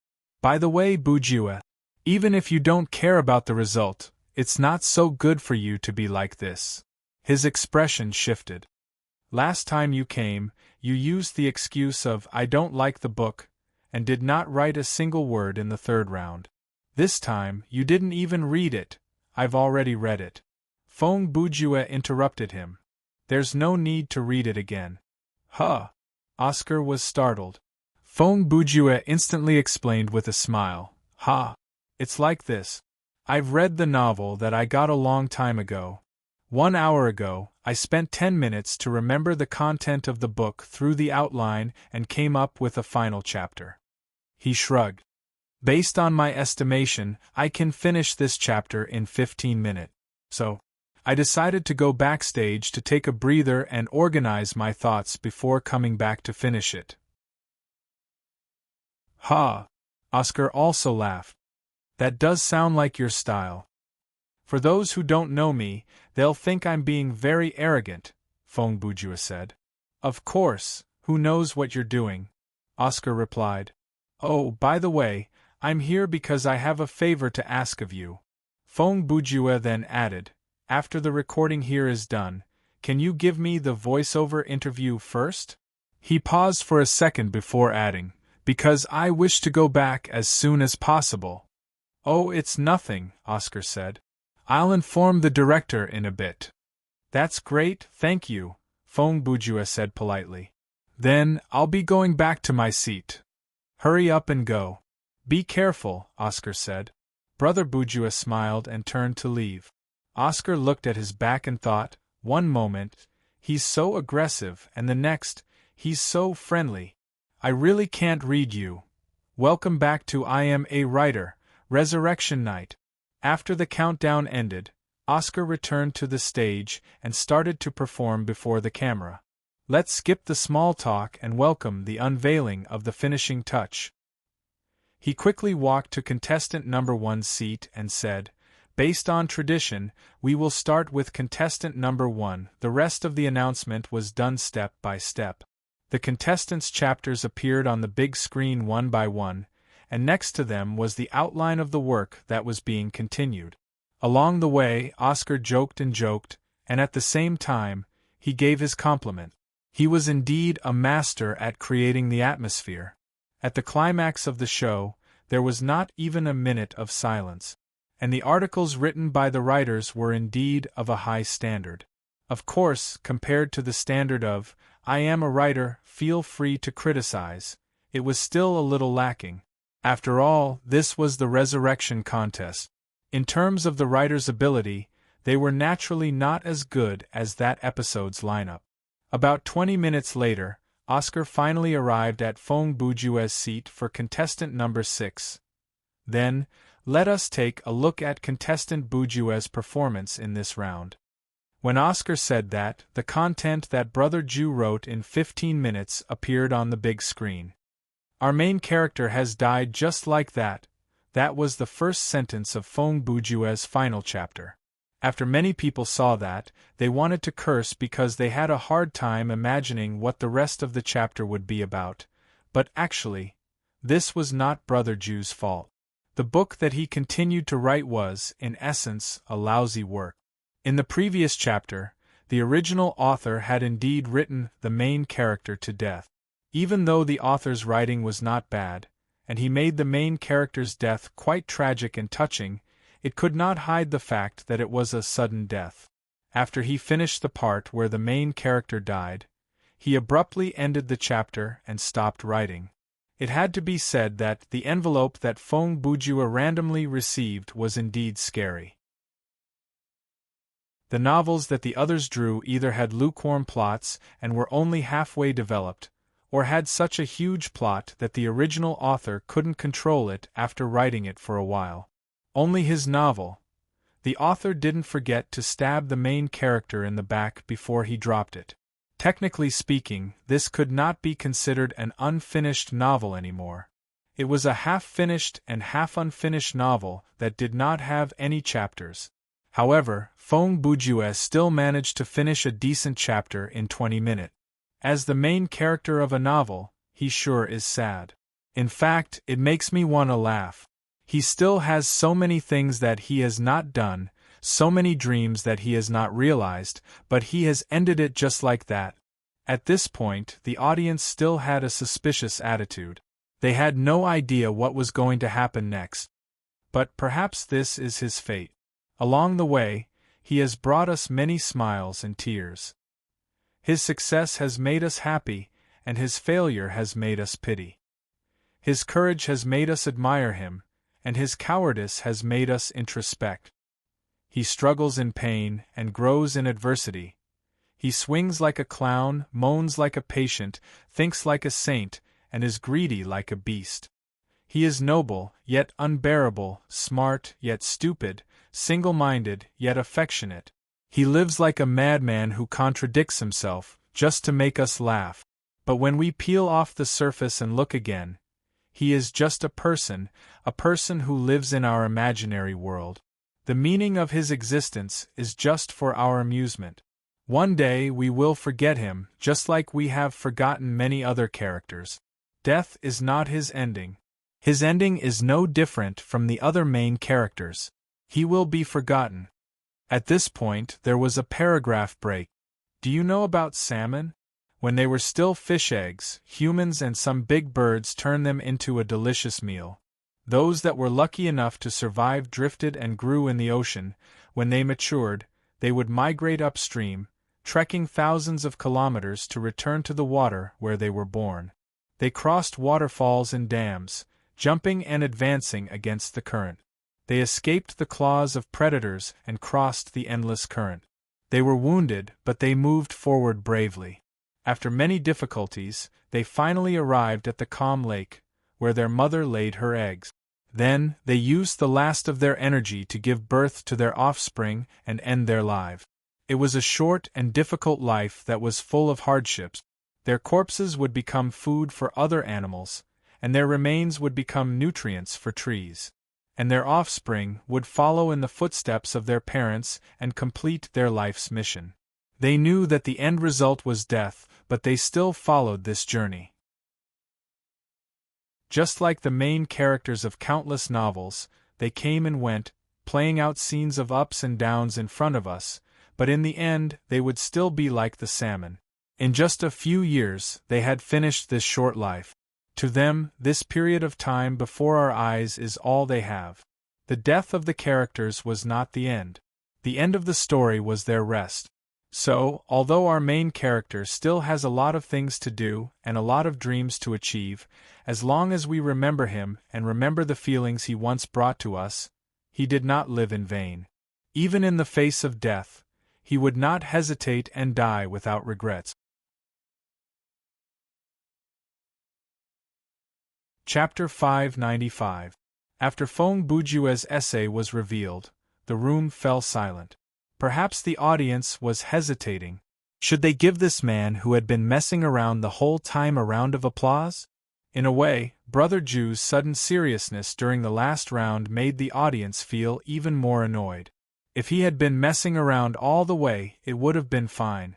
But with his reaction, it was as if he was saying, "I'm sorry, I was just messing with you earlier." Even Oscar, who had a lot of experience in hosting, did not know how to react. Thankfully, he did not need to read the whole essay out loud for this round, and he was looking at the big screen with the audience. Therefore, he could speak whenever he wanted. He did not need to rush to speak at a specific time. I believe everyone has seen contestant Bujue's answer. Several minutes later, Oscar got the director's order through the communicator. He had a grasp of the situation and he said, "Herr Bujue, to be honest, if you had shown such a performance in the first 2 rounds, you probably wouldn't have fallen behind, right?" "Humph," Feng Bujue scoffed. "I don't think so." Oscar seemed to have realized something and did not continue the conversation. He merely turned to face the camera and shrugged. Then he walked to the booth for contestant number 7. "Then, let us see today's finale." He waved his arm to signal at the big screen. "Together, we will reveal the final chapter written by Nightfire." The next second, Nightfire's masterpiece that he had spent 1.5 hours writing was displayed on the screen. In this round, his performance was indeed very good. Since Feng Bujue had temporarily left the stage, Nightfire's emotions had calmed down quite a bit. Without any distractions, he wrote a high-quality ending. Of course, that had something to do with the novel that he had randomly picked up. The behind-the-scenes team had specially chosen an urban novel that had a similar style to Nightfire's but was slightly inferior to his. Furthermore, the author of this novel had not dug too many holes, and the structure of the story was relatively small. In short, in this round, the production team had provided various factors to reduce the difficulty of Nightfire's writing. Based on Faye Rant's original words, "Director, I can only help you up to this point." Wow. Nightfire is truly extraordinary. Not long after, Oscar commented loudly, "After reading this article, I think the suspense of the champion of Resurrection Night is getting smaller and smaller." Before the result was announced, he had already made a very suggestive remark. Immediately after, Nightfire's fans led the crowd in cheering. The director followed suit and directed the audience to applaud and cheer. Coupled with the DJ's timely insertion of epic BGM, it successfully created an extremely enthusiastic atmosphere. After the hubbub, Oscar wiped the sweat off his forehead and sighed softly.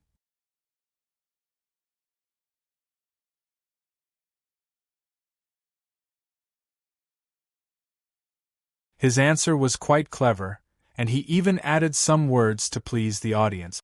"Yes, I wish you the best on the road of literature." Oscar praised him again before turning to his brother Bujua. "Bujua, are you satisfied with Nightfire's answer?" "You did not answer the question." "What a load of nonsense," Fong Bujua replied expressionlessly. At that moment, the atmosphere in the room dropped to freezing point. Even the workers' brains had short-circuited, much less the audience. Oscar showed an unprecedented expression of shock and helplessness before the camera. "What's wrong?" Fong Bujua looked at the stunned Oscar. "Continue, it's Yamucha's turn next. Quick. Before Nightfire starts an argument with him, we need to move." Faye Rant's urgent voice came through Oscar's earpiece. Oscar followed the order and slid to the second seat. He adjusted his expression quickly and said, "Okay. Next, Yamucha, who do you want to ask?" Yamucha's eyes were still glued to Fong Bujua, so he said without turning his head, "I wish to ask Brother Ju." He turned his head slightly to the side and said into the microphone, "I noticed earlier, in a very popular online game recently, there is a famous player.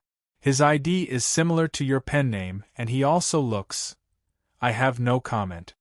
Fong Bujua cut him off and said in a tone like he was educating a child, "Also, young people shouldn't be addicted to games. Focus on your book." "Oh, okay." Yamucha's lips twitched and he gave up on the spot. "Brother Earth. Brother Earth is more reliable. Hurry up and find Brother Earth." Firen shouted a few more times in the comms channel. Oscar had no idea what to do now. He would just follow whatever the director said. He did not even reply to Yamucha. He turned to Uncle Earth and said, "Brother Earth, it's your turn." "Oh, I want to ask." "Soda." Uncle Earth was indeed reliable. After all, he was middle-aged and was good at reading people's body language. He would leave himself some leeway. Therefore, he chose to cooperate with the host to divert everyone's attention. Therefore, Uncle Earth asked Soda an unimportant question, and Soda gave a short and appropriate answer. Then, when it was Soda's turn to ask a question, he asked Uncle Earth a similar question. With the combined effort of these two, the audience's attention finally moved away from Fong Bujua and Nightfire, and the atmosphere became more normal. After that, Goth Rose refused to answer any questions. She said that if someone asked her a question, she would refuse to answer.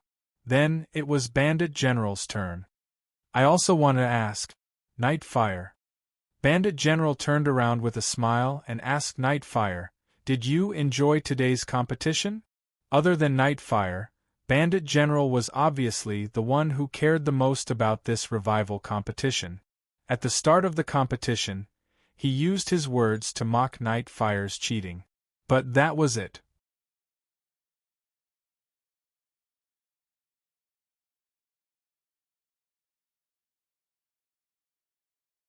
So, when I saw my fans in the audience booing me, I was so happy. Oscar was silent for a few seconds and looked at Brother Jew with admiration. Then he moved the progress bar on the tablet. In the third round, your performance was outstanding, and you used less than half an hour. He paused. So, this is your real ability? If you think so, then so be it. Fong Bujua smiled. Then, Oscar looked at the script and raised his hand to signal the workers behind him. The sound collector and cameraman immediately understood and stopped filming. Then Oscar changed his tone to tell Brother Jew, According to the rules, all the contestants who participated in the revival contest today have to say something to the successful writer. Bujue, what do you think? I have an idea. At that moment, Fei Ran, who sat in the corner of the room, suddenly interrupted. Bujue, let's discuss this. Fong Bujue glanced at her from the corner of his eyes and replied, Director, your resentment toward Night Fire sure runs deep. I've already helped you so much, what more do you want from me? Seeing this, I believe everyone understands the situation. That's right, the person who was really annoyed by Night Fire was the main director, Fei Ran. Before the pre-competition mobilization, Fei Ran had already come to an agreement with Fong Bujue.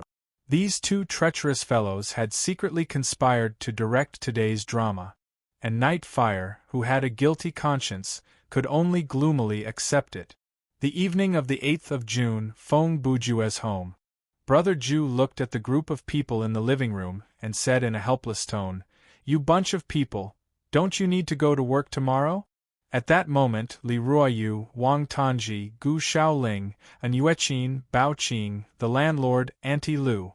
The group of people were all sitting before the screen in his home theater, watching the unedited version of I Am a Writer, Revival Night that he had brought back from the television station.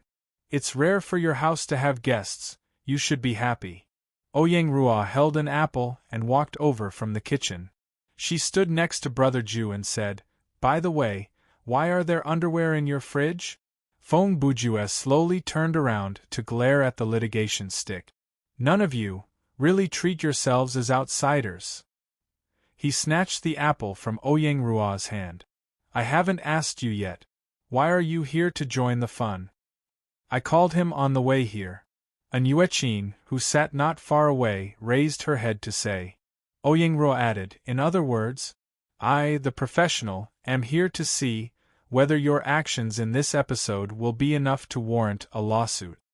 As he said that, he snatched the apple back from Brother Jew's hand. If there's a problem, at least I'll be prepared. You're just here to watch the show, and yet you make it sound so reasonable. Fong Bujue narrowed his eyes. I've already colluded with the main director. How could there be any evidence left in the official broadcast? Shoo! Stop talking, it's starting! Xiao Tan said excitedly. Before he finished, the first scene of the show appeared on the television screen. 1 hour later, the official footage of the competition had finished, and the video entered the backstage interview phase. The video of Oscar talking to Brother Jew and him interviewing other writers alternated on the screen. Bujue, before you leave this stage, can you say a few words to Night Fire, who has entered the finals? Oscar asked with a smile. Sure. The camera cut to Fong Bujue. He used a listless expression and dragged out his reply. Oh, by the way, according to our backstage statistics, you've used many songs written or composed by Mr. Li Zongxing today, Oscar said. How about? As he said that, he passed the tablet in his hand to Fong Bujue. How about you leave a message in the form of lyrics? Ha ha ha! Fong Bujue used a flat voice and laughed drily. That's exactly what I want, then, as if he had prepared this beforehand. He wrote quickly on the tablet. What can you do about life if you can't get what you want? You can't bear to give up what you should, and you only care about worldly affairs. When you realize that compromise is a thief, it will have stolen all your choices. Fame and fortune are just a high fever, and regret follows closely behind. Cough. I can forgive, but I can't stop. Feeling sad alone at night. You're young and frivolous, but you pretend to be old. Who gave you the courage to pretend? Abandoning your dream is like a slap. Whenever you remember a sentence, you'll get a slap. Then you'll start to reflect and hate yourself for being dirty. Chapter 596. June 12, 7 p.m. Another pile of mail. After Feng Bujua arrived at the login lobby, the first thing he did was check his mailbox. He looked at the page number at the bottom of the mailbox and smiled. Thankfully, compared to before, the number of mail is so low that it is comforting. For Brother Ju, to have only a few hundred mail in his mailbox after being online for so many days, that was something worth celebrating. This also meant that the popularity of the tournament for the best was fading, and the players' attention had moved away from him. Of course, there was another reason for this, and that was, after the revision, the overall player power ranking had removed the anonymous setting and changed it to not displayed on the ranking. In that way, the number of ways for new players to find out about Feng Bujua's ID was greatly reduced. Speaking of which, one had to criticize the previous ranking. The original anonymous setting was quite useless. After intersecting the information network of the major studios, it was not that hard to figure out who the anonymous player was. As a result, the situation was often, when the masses who didn't know the truth saw a certain anonymous player, they would think of ways to find out who that person was. In the end, after searching on the internet, they would find out, oh, it turned out to be so-and-so. But now, the situation was different. There were no anonymous players on the ranking anymore. The players were either on the ranking or not. Those who were not on the ranking could be hiding, or they could be too weak, or they could have deleted their accounts. After some time, no one would purposely go and find out more about them, at least not the casual players. Other than that, there was something else worth mentioning. The new rankings confidentiality setting made the implementation of the secret weapon tactic possible. Theoretically speaking, those powerful studios could, from now on, train one or more powerful players in the dark. They would not be allowed to participate in the killing game, and they would be teamed up with the people from their own studio in all-team mode. This way, during the tournament for the best S2, this group of people would become a surprise force. In fact, some studios had already started to do that, but the appearance of this group of people was a story for later. Back to Brother Ju, in order to prepare for the submission of the manuscript in the middle of June, he had been working behind closed doors at home for the past few days. During the day, he gulped down coffee and wrote with all his might. At night, he went to bed on time and refused to play games. After 4 days, he finally completed 90% of his workload. The remaining 10% could be completed in 5 to 6 hours in the next 2 days. Therefore, after Brother Ju finished his dinner and washed the dishes, he entered the gaming hub and logged into Thriller Paradise. Okay, easy. Feng Bujua spent less than 10 minutes to finish the email. He then opened the social menu to see if the members of the Underworld Frontline were online. In the end, he made an unexpected discovery. Who is Flower on the Stone? Brother Ju noticed at first glance that there was one more person in the club. Although this person was currently offline, his ID was clearly displayed in the O Club member list. No way. After thinking about it for a few seconds, Feng Bujua's expression shifted. It looked like he already had the answer. Dancing with the moon on the stone, kneeling with the flower on the stone. After this, my heart is not in my heart. He mumbled. Your memory is not bad. After figuring out the new member's identity, Brother Ju felt a chill run down his spine. He immediately connected the dots. The person who pulled Miss N into the club was no doubt Royu. Currently, there were only 2 members in the club who had the authority to recruit and expel members. One was Feng Bujua himself, and the other was Royu. To put it simply, one was the leader, and the other was the political commissar. Of the remaining two, Xiao Ling did not want the authority. 1. She thought it was too troublesome, and 2. She could always ask her cousin for help. As for Xiao Tan, even if he asked for the authority, Brother Ju would not give it to him.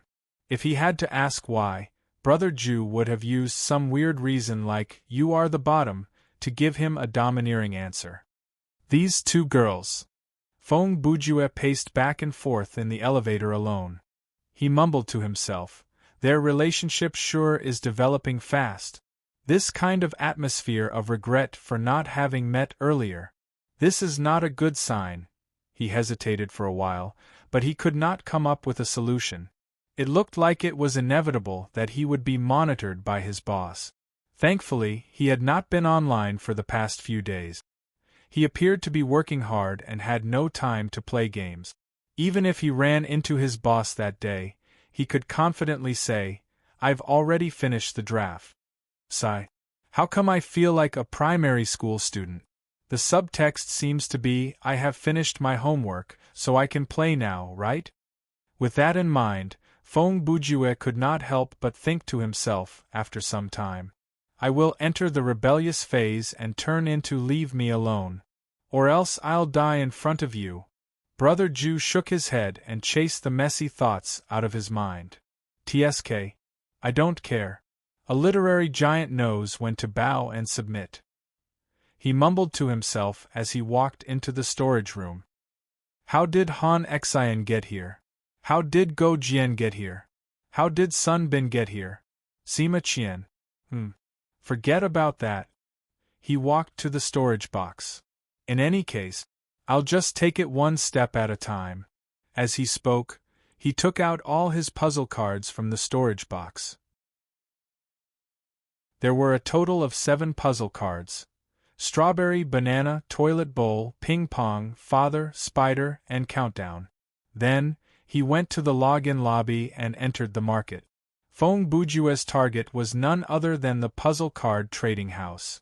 The trading house was located at the corner of the market. It was embedded at the edge of the large dome. Its overall shape was like a broken sphere. After walking through the front door, he could see several rows of counters and many players shuttling between the counters. No matter how he looked at it, the interior of the trading house looked like an arcade. What is this? Are they all playing slot machines? Feng Bujue grumbled as he continued to move forward. After the update, this was the first time he had been to this place. After 10 days, most of the players had familiarized themselves with how to use this new facility, but Brother Ju was probably one of the few country bumpkins. "Ha! Brother Feng." Suddenly, a familiar voice rang out. Feng Bujue turned his head and looked at the newcomer. "Oh, it's Child Jian. Long time no see. I heard from Blade Runner that I might run into you in Area 101. Child Jian said as he walked toward Brother Ju. "Who would have thought we'd actually run into each other today? If you need anything from me, you could have just contacted me or sent me a message." Feng Bujue was right. They had already added each other as friends. "Haha. Actually, I don't have anything that I need to talk to you about." Child Jian laughed. "Oh, right, let me introduce you," he said as he turned around. Brother Ju had noticed earlier that behind flashes of sword, there was a thin young man who still looked like a child following behind him. He was dressed in a chivalrous outfit, and he had the badge of Jianghu on his chest. "This is the rising star that we've brought in from Constellation," Child Jian introduced. "Bu Tiange. Nice to meet you," Feng Bujue greeted casually. "Wow. You're Feng Bujue?" Bu Tiange widened his eyes and stared at Brother Ju like he was looking at a monster. "You look so much more real than in the video." "Idiot." Child Jian flicked his finger at the young man's head. "Isn't that obvious? How can you talk like that in front of others? Where's your manners?" "I'm sorry." Bu Tiange held his head and raised his head to look at Feng Bujue. "Brother Feng, nice to meet you." Before he could finish his sentence, a dong sound was heard. Jian Shao had served sky step sky step sky step sky step sky step sky step sky step sky step sky step sky step sky step sky step sky step sky step sky step sky step sky step. Call me Brother Jew. Yes, Brother Jew. Butianga very obediently changed the way he addressed Feng Bujue. You've brought out the rising star like a mafia henchman. Feng Bujue mocked expressionlessly. Speaking of which, the two of you are on top of each other. Aren't the system guards going to do something about it? It's fine. It's his sister who asked me to discipline him, Child Jian replied. Oh, I forgot to tell you. He is not a scaredy cat's little brother. Oh. Feng Bujue's expression shifted slightly, and he turned to Butianga. Little Bu, it's not easy for you to live this long. Isn't that so? Butianga replied with a weary expression. That's enough. Little Bu, why don't you go play somewhere else? I have something to discuss with Brother Feng, Child Jian said, trying to send Butianga away. Oh. Sky Song replied. He shrugged his shoulders and turned to leave. After he walked away, Child Jian said, Brother Feng, let me tell you a secret. This kid is very talented, and he might become a very powerful player in the future. I know. Feng Bujue replied calmly. About 16 seconds ago, I remembered that he fought against Xiao Tan in the Battle of the Bug. Xiao Tan mentioned that match to me. Yes, he mentioned it to me as well. Child Jian added. He said, he almost defeated that Wang Tanji in the finals of the tournament for the best. He shook his head. I criticized him on the spot. What do you mean by almost won? Doesn't that mean he didn't win? What is there to be proud of? I've noticed that you're getting more and more talkative. Feng Bujue basically ignored the other party's words and responded to Blade Runner with a condescending gaze. Indulging in the pleasure of having a girl perform combat skills all day long has caused abnormal hormone secretion. Haha. Don't make fun of me. Didn't I just embarrass myself in front of you once? Child Jian replied with a dry laugh. That was because I went easy on her in front of outsiders. The lust and anticipation in your eyes have already betrayed you. Feng Bujue calmly added another stab. Hey, why do you keep criticizing me like this? Is there a problem with the system's blocking function? Child Jian grumbled. I didn't say anything vulgar. Feng Bujue said. The only word that could be a sensitive word is lust.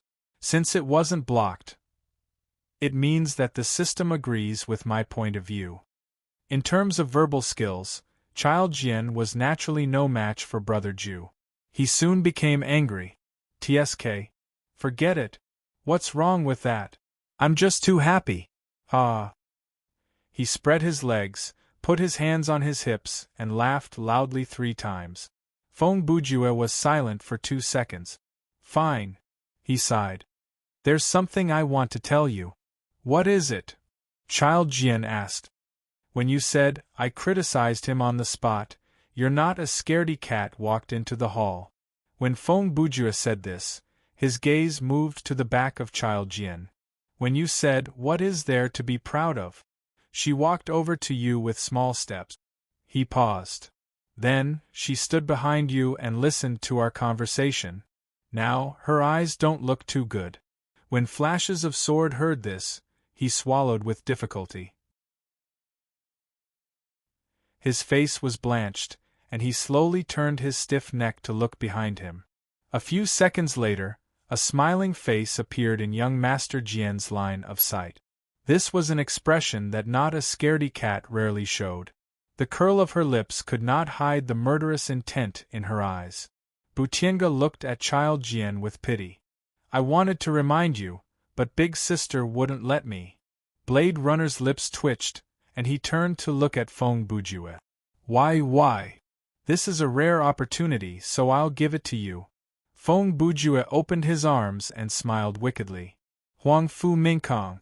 Not a scaredy cat said sternly. It's over. She called me by my full name. Child Jian's eyes were filled with despair. Interesting.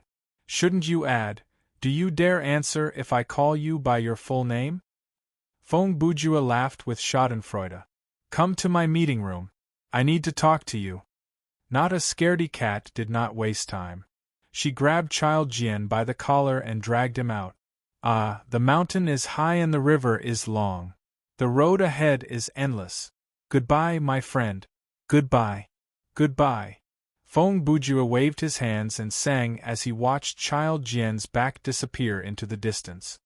What song is that? Butienga stood where he was and asked Brother Ju. There is a movie in the former Yugoslavia called The Bridge. You should go and watch it when you have the time. Feng Bujue turned around with a smile. Oh, also, let me give you a kind reminder. The first step to becoming a strong person is to stop letting others hit you on the head. With that, he slowly walked away, leaving behind only his shadow, hiding his achievements and fame. Butienga looked at Brother Ju with admiration and said, Even though I don't know what happened, he seems to be very powerful. 15 minutes later, Brother Ju returned to the login lobby. He had studied the rules at the Puzzle Card Trading Center, and had become an expert. It did not take long for him to exchange all 7 of his cards.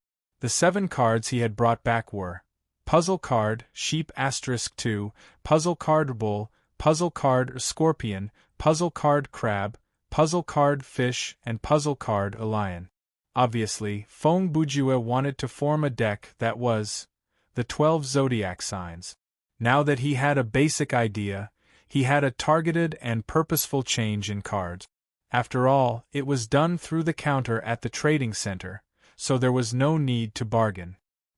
He only needed to use the search function to search for a card that matched the characteristics of the 12 zodiac signs, and the condition was 1 for 1, no restrictions on the type.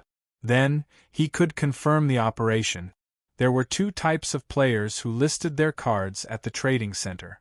The first type was those who were too lazy to spend time and effort to choose, so they just casually listed their cards at the trading center. They would come back a few days later to see if the cards that they had exchanged could be put together into a combination.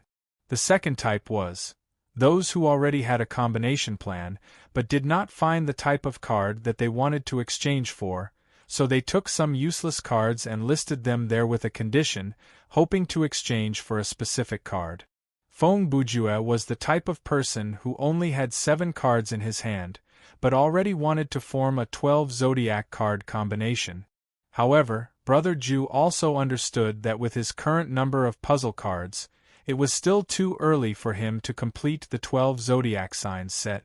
Because, according to the market, if you wanted to exchange for a set of 5 cards, you would have to prepare at least 7 cards.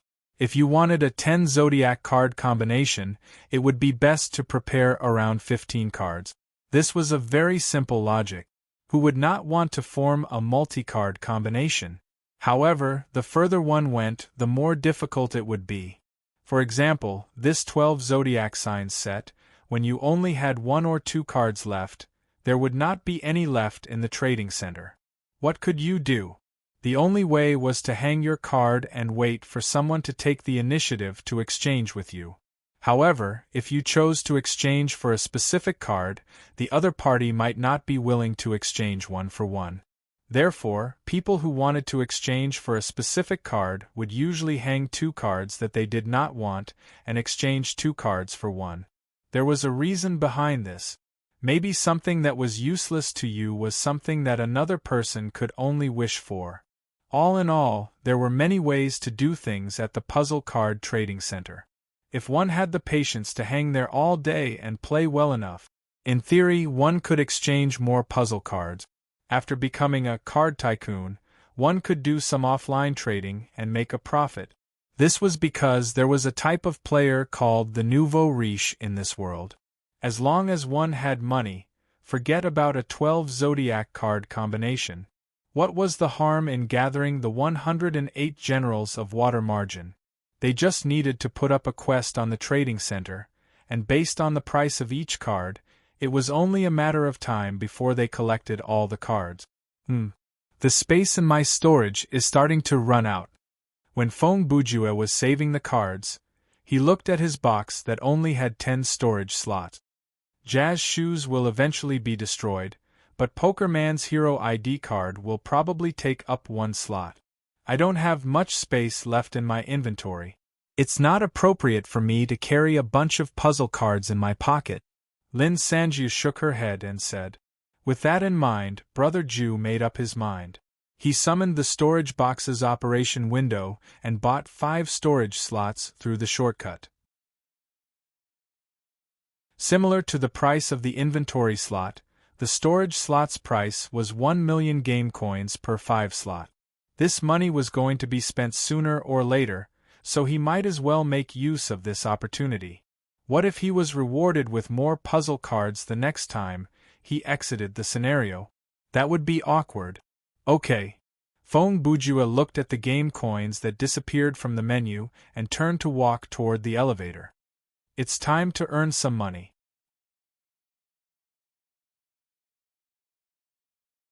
Chapter 597. Since the end of the tournament for the best, the Underworld frontline members, with the exception of Yuechin, had all leveled up significantly. Ruoyu, Xiao Tan, and Xiao Ling had all reached level 40. Compared to Feng Bujue's level 43, the difference wasn't that big. Therefore, during the day, Feng Bujue had already made an appointment with his friends to meet at 1 a.m. on the 13th in the sleeping mode channel and farm dungeons together. However, at this time, Brother Ju wasn't the only one online. When Feng Bujue logged in, he noticed that Xiao Tan and Xiao Ling were also online. However, both of them were in the game, while Ruoyu and Missen were offline. Therefore, he still had to farm dungeons by himself. Some people might be confused. Brother Ju had a lot of friends, and most of them were professional players. Why didn't Brother Ju join them? The reason was simple. Because they were professional players, their online time was usually very full, and they were busy almost all the time. Furthermore, they had their own team and dungeon plans. Feng Bujue wasn't going to join them, so there was no need for him to add to their troubles. Of course, if someone came to him, it would be a different story. I haven't farmed in a killing game for a long time. Feng Bujue thought for a while in front of the screen. It's 7:20 a.m. If I go for a 1v1, it'll take at least 15 minutes, and at most 1 or 2 hours. It won't be past my bedtime. As he thought about it, he clicked on the game mode.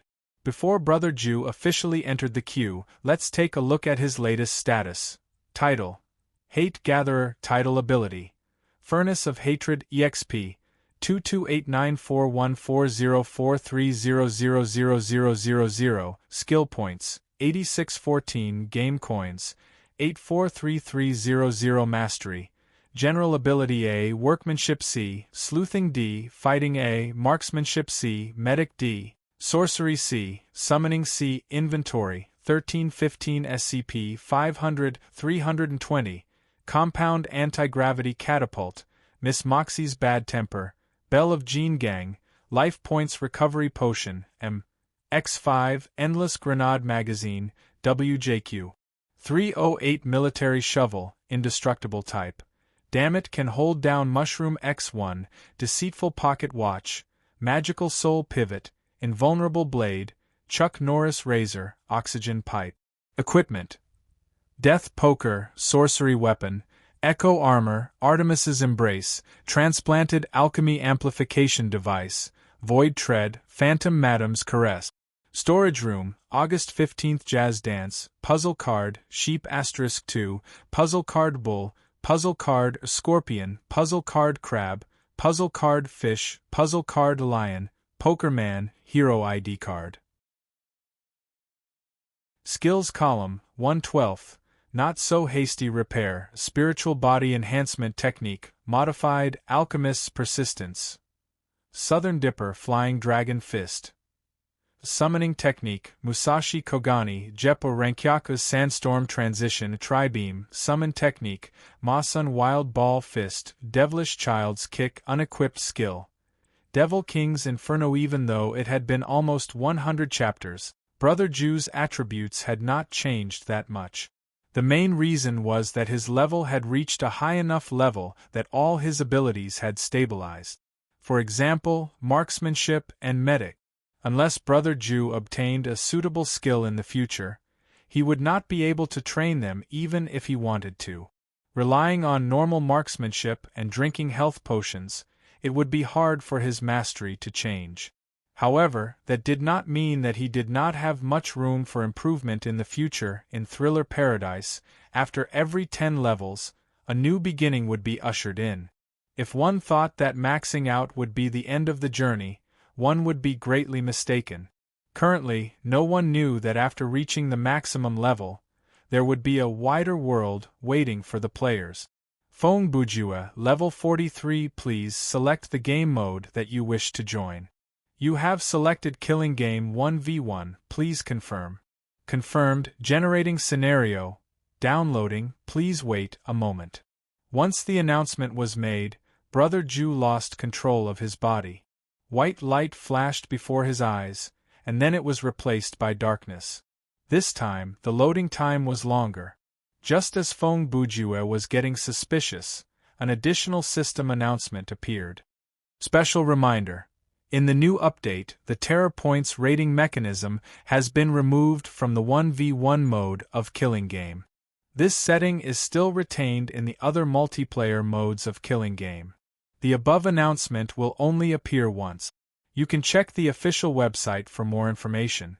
Good luck in the game. Phong Bujua was not surprised by the appearance of these few sentences because he already knew about them. These details were not shown on the introduction page of the V1.10 patch. One had to go to the details page to read them. And Brother Ju was the kind of person who would click on them and read them one by one. Make your opponents tremble in fear, let them experience true terror. A soft female voice announced the opening of this scenario. Loading complete. You are currently playing the Killing Game. A scenario introduction is provided in this mode, and there is a chance of triggering hidden side missions and special world building. Reward for winning the scenario, 3,000 game coins. This kind of reward. Phong Bujua looked at the window before him and thought, I thought at least there would be a puzzle card, but this is all there is to it. However, Brother Ju had mentally prepared himself for this situation. He had expected this to weaken the reward for winning the 1v1 mode. This story started at the beginning of May. At the time, many players complained on the forum, saying that the 1v1 mode was getting harder and harder. The reason behind this was, at the end of April, someone wrote a technical post on the forum with the title, 1v1 is the best way to level up. Since then, many brainless 1v1 players had appeared in the game. Most of them were not experts. They merely copied the strategies written by others, leveling up their mastery in workmanship and marksmanship slightly. Then, they gathered a set of equipment and skills specifically for 1v1 duels and bought many special consumables. After equipping themselves fully, they just needed to focus on that mode. Naturally, there were fewer variables in a 1v1. When the difference in skill between the players was not that big, using this strategy could indeed increase the chance of winning greatly. Therefore, during this period, the 1v1 Killing Game queue in Thriller Paradise became a paradise for brainless players. This made the gaming experience of the casual players very bad, because whenever they queued up for a 1v1, there was a high chance that they would run into such an opponent. Normal players were often beaten to the point of tears under the bombardment of special bullets and targeted skills. To win against these brainless players, they had to rack their brains and not allow for the slightest mistake. Sometimes they even needed a bit of luck. But when it came to fighting them, it was so easy. Even if they lost, they could just queue for the next match. Many people were depressed from being beaten up and simply stopped queuing for 1v1. The remaining normal players had to make a choice between continuing to be beaten up or joining in with the evil. Over time, more and more people started to engage in brainless 1v1 tactics. Logically speaking, A large-scale virtual reality MMORPG should have a good 1v1 PK experience, but it was made to feel like you were climbing the ladder in a game for rich players. Since May was the month of the tournament for the best, the various complaints about this phenomenon were drowned in the tide of other topics. But that did not mean that the Dream Company did not hear them. Once the new update was released, the reward for the 1v1 mode had been removed in one fell swoop. Even the terror points were removed, and the victory reward was reduced to a pitiful state. You want to continue this brainless game? Sure, even if you win using this method, the reward is not even enough to buy the supplements for the next match. On the other hand, the person who lost might be able to get more skill points than you. With this new rule, in just 2 days, the 1v1 environment improved a lot. Most of the people who were still playing this mode were here to hone their skills and gain skill points.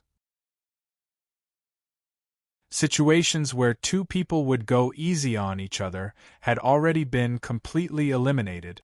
Both parties could obtain a relatively reasonable reward for the battle.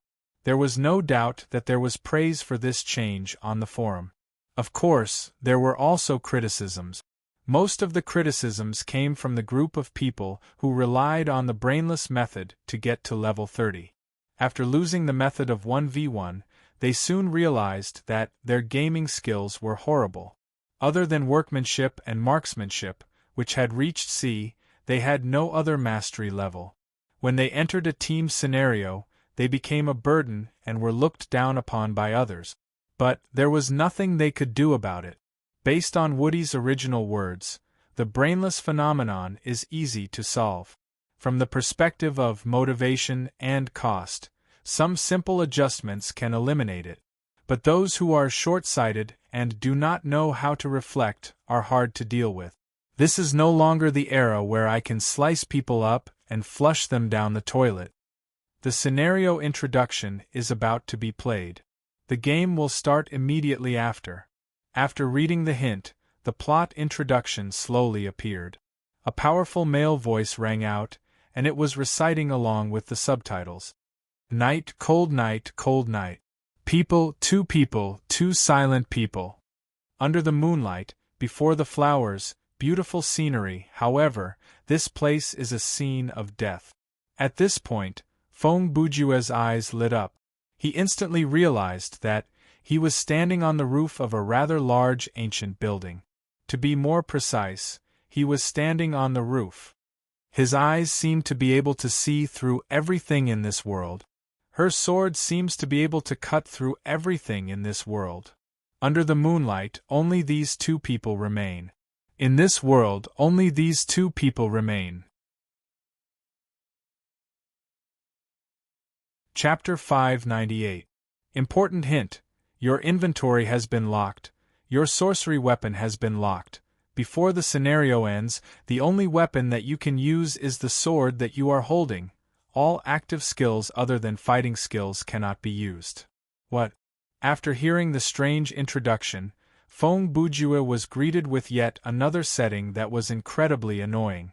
And the setting was not over yet. Important hint 2. In this scenario, a special value will be introduced. This value is currently displayed in your game menu. The change to this value will affect your performance in battle. As he finished, Feng Bujue opened the game menu and quickly found the so-called special value under the 3 slots of life, body, and spirit. It's a fashion value? When Brother Ju saw the term fashion value, plus 10, he was completely shocked. There were too many problems with this setting. It was as bad as the main character's plot armor. Main quest triggered. Kill all the members of the enemy team. After the introduction and hint ended, the new quest appeared. And at that moment it announced the start of the battle. Hey, if I can only use fighting skills and cold weapons, this is quite disadvantageous for me. Feng Bujue mumbled to himself. The person opposite me is a professional in this field. To be recognized as a professional by Feng Bujue, naturally, she would be quite capable. At that moment, the person standing on the roof was such a person. She was tall and slender, and her face was otherworldly. Her fair skin, under the moonlight, had a breathtaking beauty. Her white dress was decorated with a pattern of blood cherry blossoms. A light breeze blew past, and her dress fluttered in the wind. Her figure was like a fairy. In this battle, Su Huaishang used her 2 swords that she was used to, and Feng Bujue used a sword that he had just obtained. The familiarity of the two with their weapons was like heaven and earth. Just this point alone had closed the gap between them in terms of raw power. In other words, the difference in power that Brother Ju had created through mastery, level, and equipment disappeared the moment he entered the scenario. TSK. No matter how you look at it, it's not fair to me, Feng Bujue said again.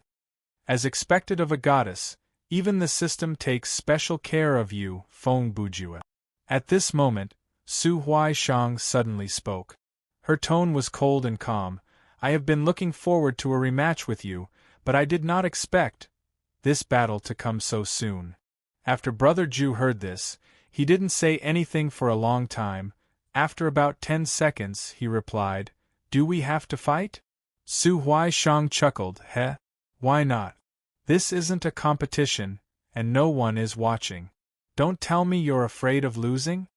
Obviously, Goddess Su had misunderstood the meaning behind Brother Ju's words, and that was why she responded with such a serious tone. Sigh. Brother Ju sighed deeply.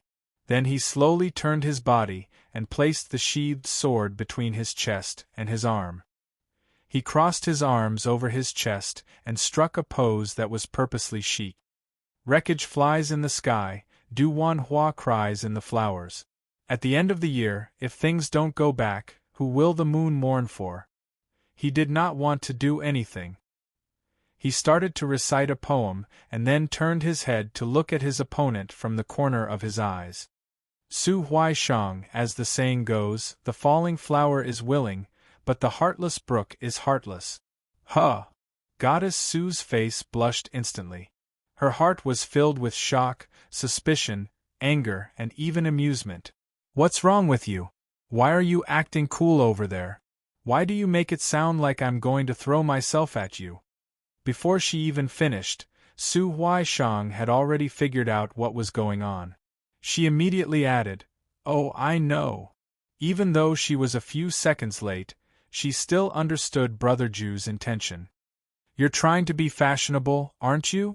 Unexpectedly, after Su Huaishang uttered those 3 words, her own fashionable value dropped by 20 points and became -10. Oh no. Seeing this, her expression changed slightly. She thought to herself, that ridiculous number has become negative. Looks like I can't say those things properly. With that in mind, she raised her eyes to look at Brother Ju.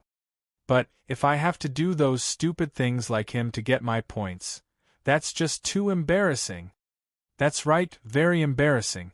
But, Feng Bujue didn't care. This was the fairness of the system. Since they were fighting openly, Su Huaishang had already gained a clear advantage. Then the system would definitely give Feng Bujue a way to turn the tables. And right now the embodiment of this method was fashionable value. Ah, the wind today is very noisy. Faced with Su Huaishang's interrogation, Feng Bujue continued to find topics to talk about. He raised his head to look at the moon and said something that was full of sarcasm. Of course, Su Huaishang couldn't complain because if she did, she would lose, humph. Her face was red. Is it because the wind is crying, Feng Bujue's eyes narrowed as he looked at Su Huaishang. He thought to himself, You've connected. I thought someone like you wouldn't be able to get the point, but you've actually connected. At the same time, Su Huaishang thought to herself, No. This is super embarrassing. I thought I'd be fine after I said it out loud, but the truth is still hard to accept. Neither of them knew what the other was thinking because on the surface, their faces were still calm and emotionless. I can fight you. Feng Bujue paused for 2 seconds before speaking again. But can you really take my sword? Why not? Su Huaishang replied. Because your heart hasn't calmed down yet. After Feng Bujue said this, he thought to himself, what the f*ck? What kind of reason is this? How do you know? Su Huaishang asked coldly. I just know. Brother Bujue also said coldly. Then the two of them complained in their hearts, you too are crazy. Perhaps it's a good thing that your heart hasn't calmed down yet. Su Huaishang wanted to change the topic so that they could start the fight quickly, because your sword hasn't calmed down either. My sword, Feng Bujue said as he raised the sword with one hand. However, he had no intention of unsheathing it. It is indeed restless. He paused, but my heart has died a long time ago. Go to hell. You really can go to hell. You're too shameless. If I keep this up, I won't be able to look at myself anymore. Su Huaishang cursed in her heart. Even though she was angry, she couldn't do anything about it. She could only pretend. Is that so? When did you die? Feng Bujue scoffed and brushed his bangs aside. Humph. Of course, it was from the moment I learned that skill.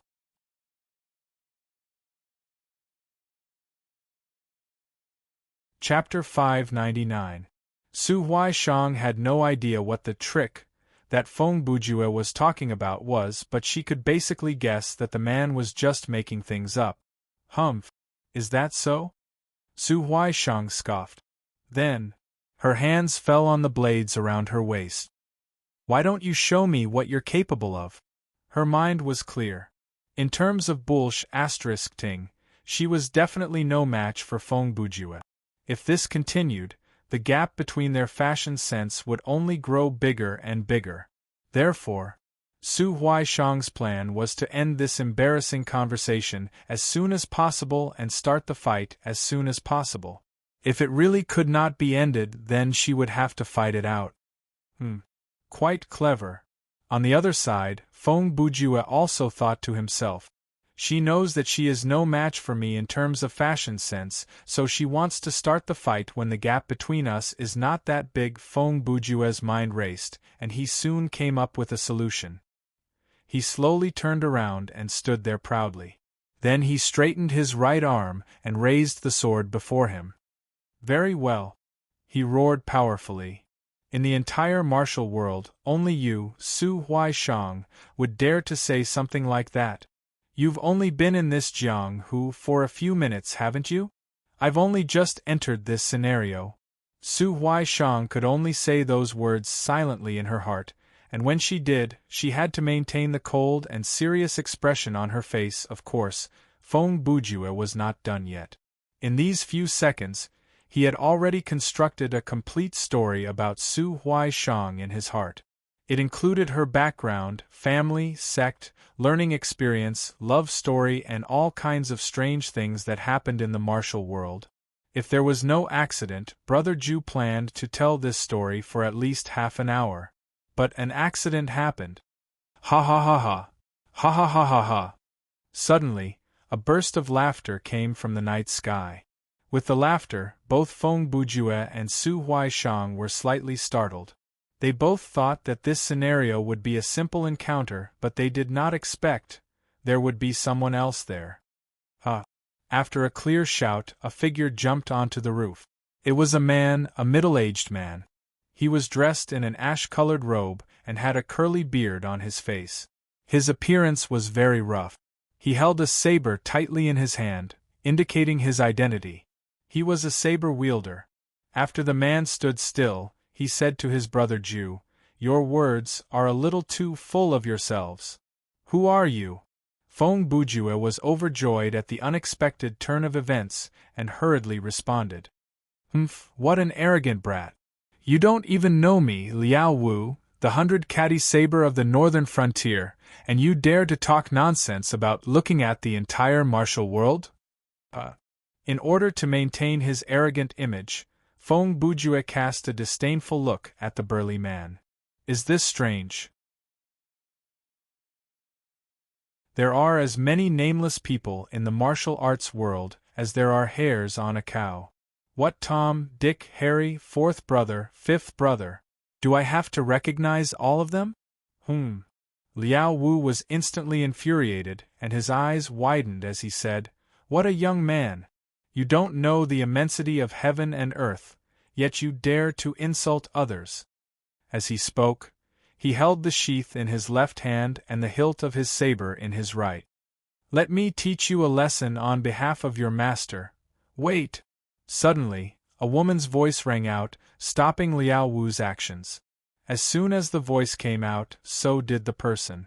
A graceful figure landed on the eaves. The woman's figure came to a stop, revealing a pretty face. She was about 25 or 26 years old. Her clothes were whiter than snow, and she held a long sword in her hand. She should be a female swordsman. "Master Liao, please don't be angry," the woman said to Liao Wu. "Why fight over a junior's arrogant words?" After Liao Wu saw the woman, he was silent for 2 seconds. "So it's White Plum Sword Heroine Miao. You flatter me. Greetings, Master Liao." Although Miao Ying was much younger than Liao Wu, she did not address him as a senior. According to seniority, she and Liao Wu should be of the same generation. Liao Wu scoffed and turned to look at Feng Bujue. Kid, since Heroine Miao has pleaded on your behalf, I'll let you go this time." "Ah, that's unnecessary." Brother Ju did not appreciate the kindness. It would be better if he started a fight with these two. "Both of you." Su Huaishang quickly spoke before the two NPCs could get angry. "Today, In." She hesitated as she thought about how to address Brother Ju. "Brother Feng and I are having a duel here. This is a personal matter. Can you two please stay out of it?" So it was really you who left the message?" At this moment, a third voice rang out. Su Huaishang felt a headache coming on. She thought to herself, why are these guys appearing one after another? Are we still going to fight or not? The sound of clothes fluttering in the wind was often accompanied by the sound of flying. This person was no exception. This person was dressed in black with a red cape.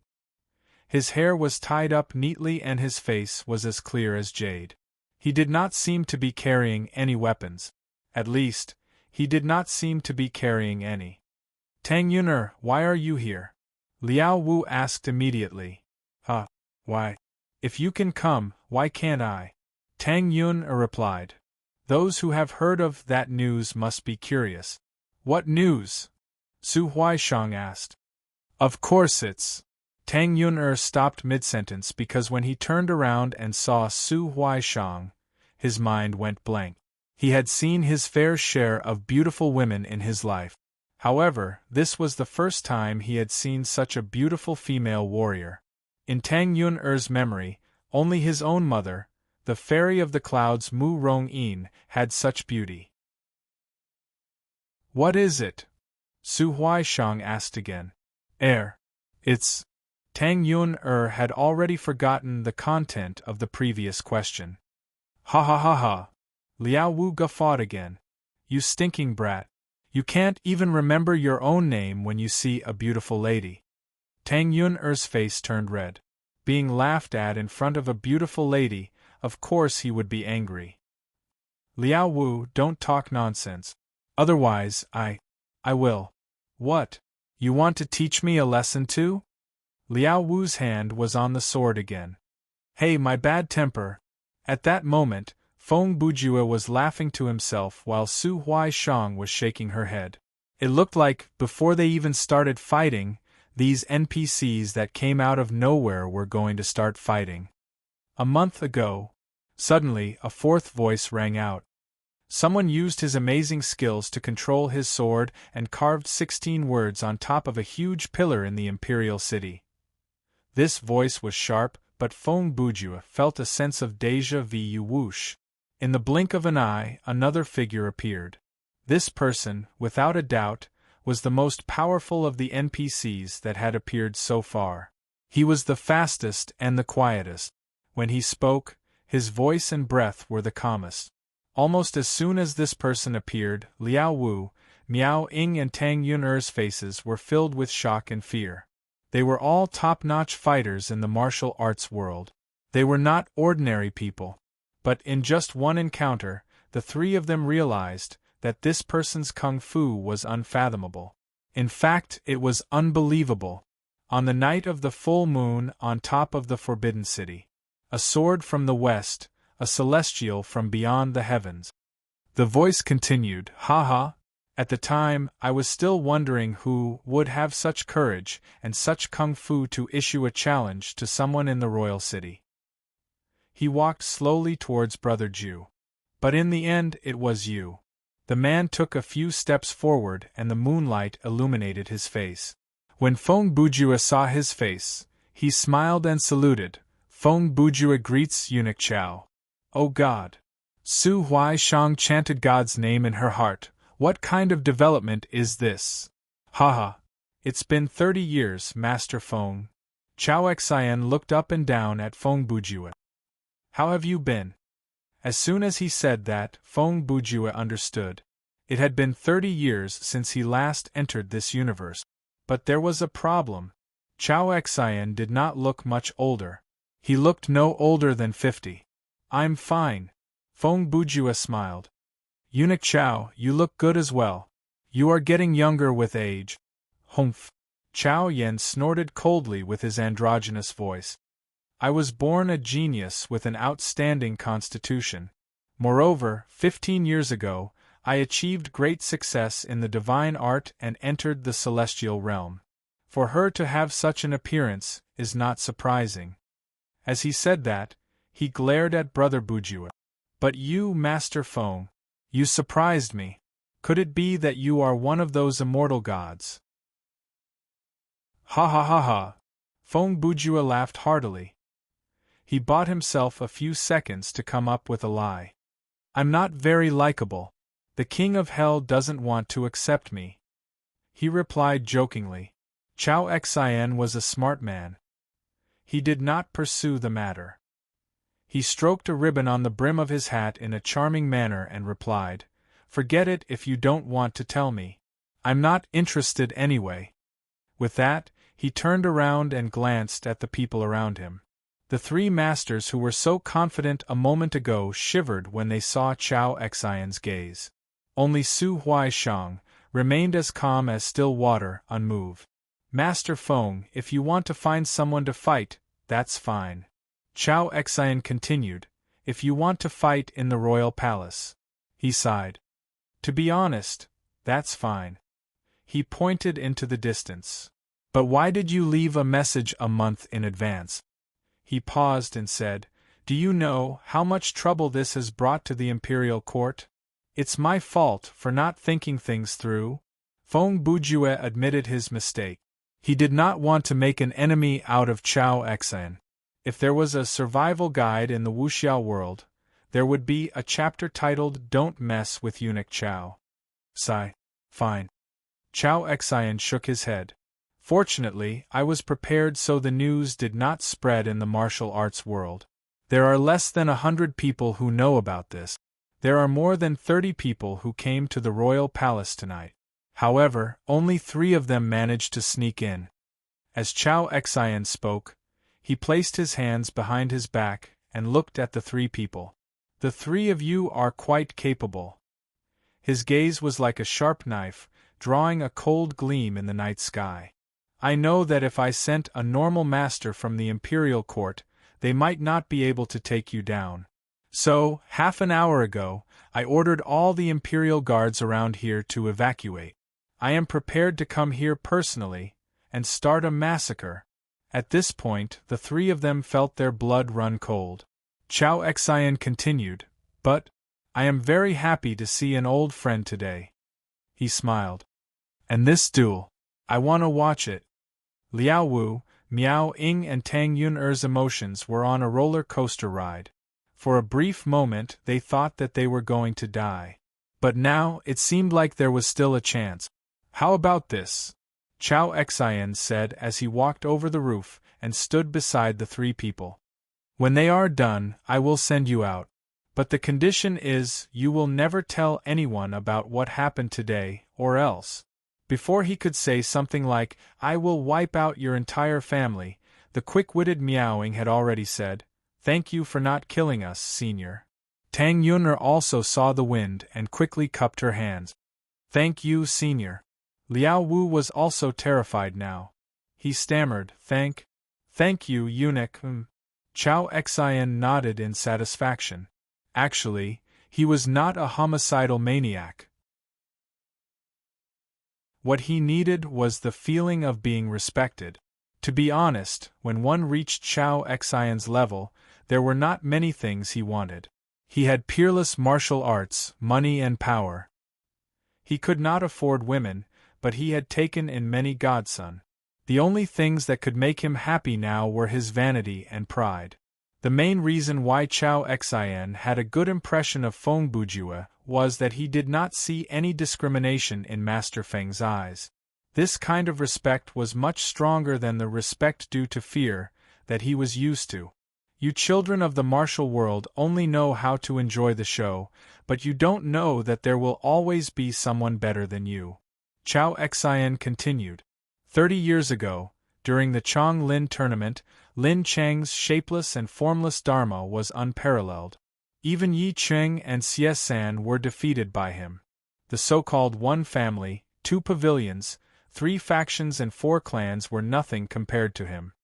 He paused for 2 seconds. At the time, if not for this Master Feng, the martial world would not exist today. With a lecturing tone, he said to the 3 experts, who were already dumbfounded, and now, your generation is even more reckless. Humph! You only know some basic kung fu, and you dare to barge into the royal palace. He laughed coldly and raised his head to look at Brother Ju and Su Huaishang. Take a closer look. What is a real expert? The wind was still blowing. The night was not over. But the blade was still in its sheath. Under the burning gaze of the 4 audience members, Feng Bujue's fashion value rose again, and it became a positive 50. And thanks to Brother Ju, Su Huaishang's fashion value rose to 18. So that's why. He has been to this scenario before. Su Huaishang arranged what she had heard in her heart. And he is acquainted with that eunuch Chao. She thought about it.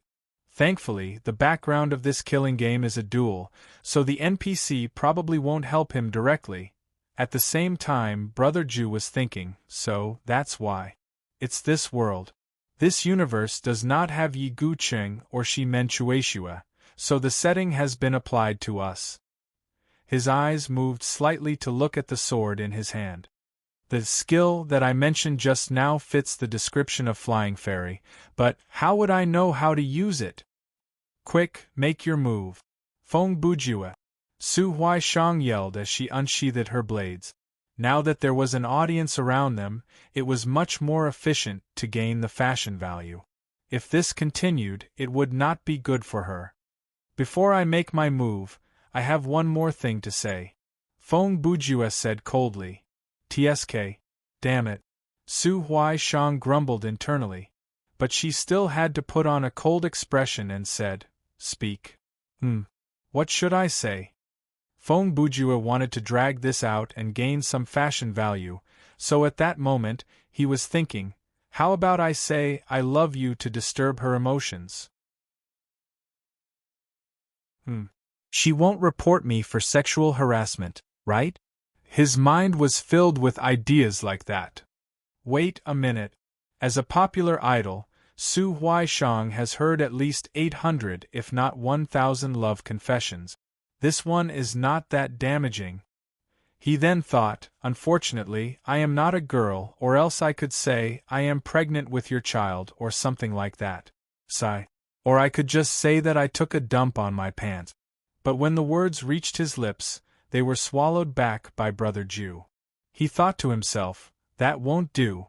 Even if I can disturb her emotions, my own fashion value will plummet because of that. That is too lame. What are you trying to say? Su Huaishang urged. Are you trying to buy time? She then asked and took 2 steps forward. Feng Bujue had no other choice but to say, if I lose in the end, please bury me together with my wife. When he said that, there was a hint of sadness in his voice, and he showed his true colors as the best actor in the industry. Who is it? Who is your wife? Who knows your wife? Su Huaishang was about to explode. Okay. She agreed to the man's strange request with a complicated expression. Due to anger and depression, her shoulders were shaking. But from the perspective of others, Su Huaishang's reaction gave them a different feeling. Tang Yuner sighed sadly, sigh. It is true that the falling flower is in love with the heartless brook. Su Huaishang was shocked. She screamed internally, What? When the hell did you get here? What did you hear? Chao Xian seemed to have noticed something was wrong. He turned around and asked the people around him, These two, are they in that kind of relationship? Sigh. I pity this lady. She is sincere, but that Master Feng is still thinking about his dead wife. Miao Ying nodded. Ah! Su Huaishang screamed internally. She wanted to die. The expression on her face was twisted. Heroine Miao, you must have read too many romance novels. The degree of completion of his imagination was too high. How did this kind of unmarried atmosphere come about? Even the burly Liao Wu chimed in. I didn't expect Master Feng to be such a devoted man. He is not moved by beauty at all. I can't help but admire him. Admire my ass. Is there any justice in this world? Su Huaishang bit down on her lips angrily. But this expression caused the people around her to misunderstand. If that's the case, then take this. Feng Bujue didn't expect his words to have such a miraculous effect. He had completely disrupted Su Huaishang's emotions. It was a once-in-a-lifetime opportunity. Brother Ju got into position and attacked.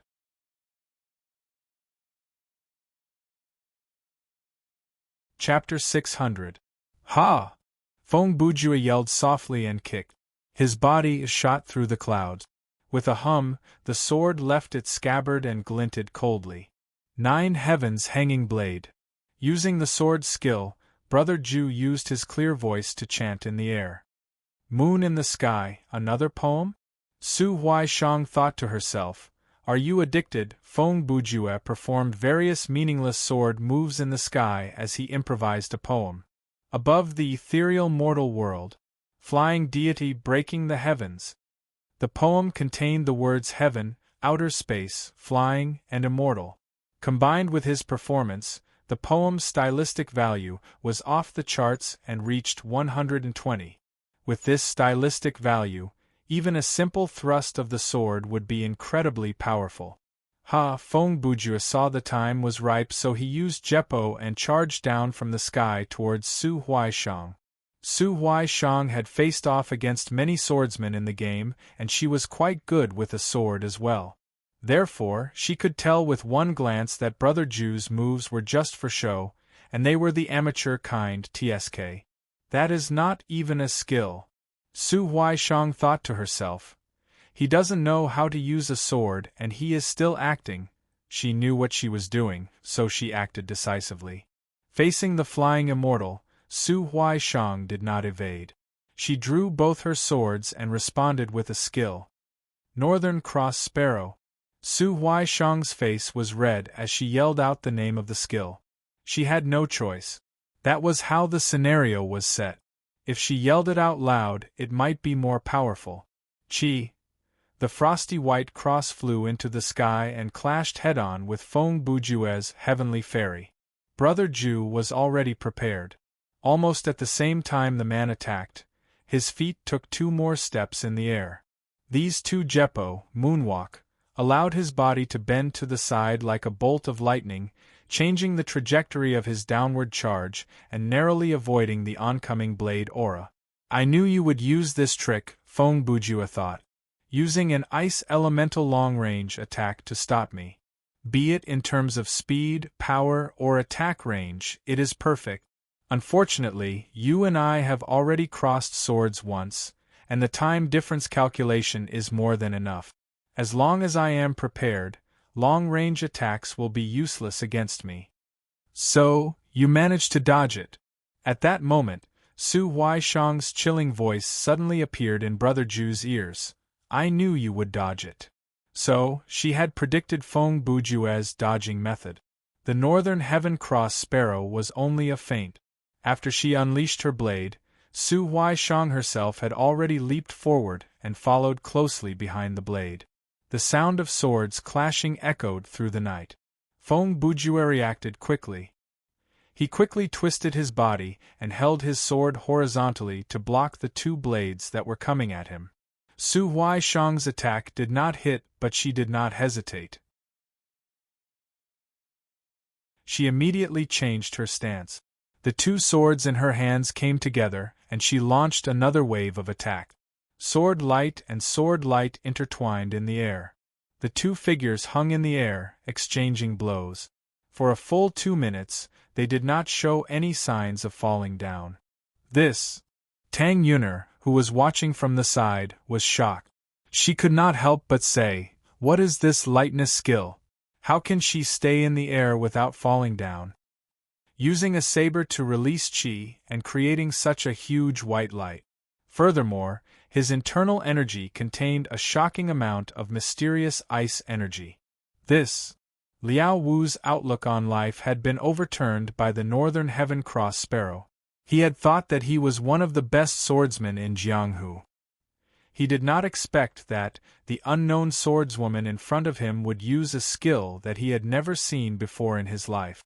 Based on the common sense of this world, a skill like that could not be performed without 40 years of hard work. And in these 40 years you had to be trained in a high-tier martial art. If you trained in a low-tier internal energy skill, you would not be able to release such sword energy even after 80 years. The scariest thing is, Miao Ying also said, their martial arts are completely untraceable. There is no pattern, and yet it is incredibly powerful. She subconsciously tightened her grip on the sword in her hand. I have been standing here for so long, but I can't even feel the slightest fluctuation of internal energy. I can't see their breathing technique or their martial arts. Humph. You are so ignorant. Chao Yan's half-male half-female voice rang out. The real ultimate martial arts is not limited by the form or the method.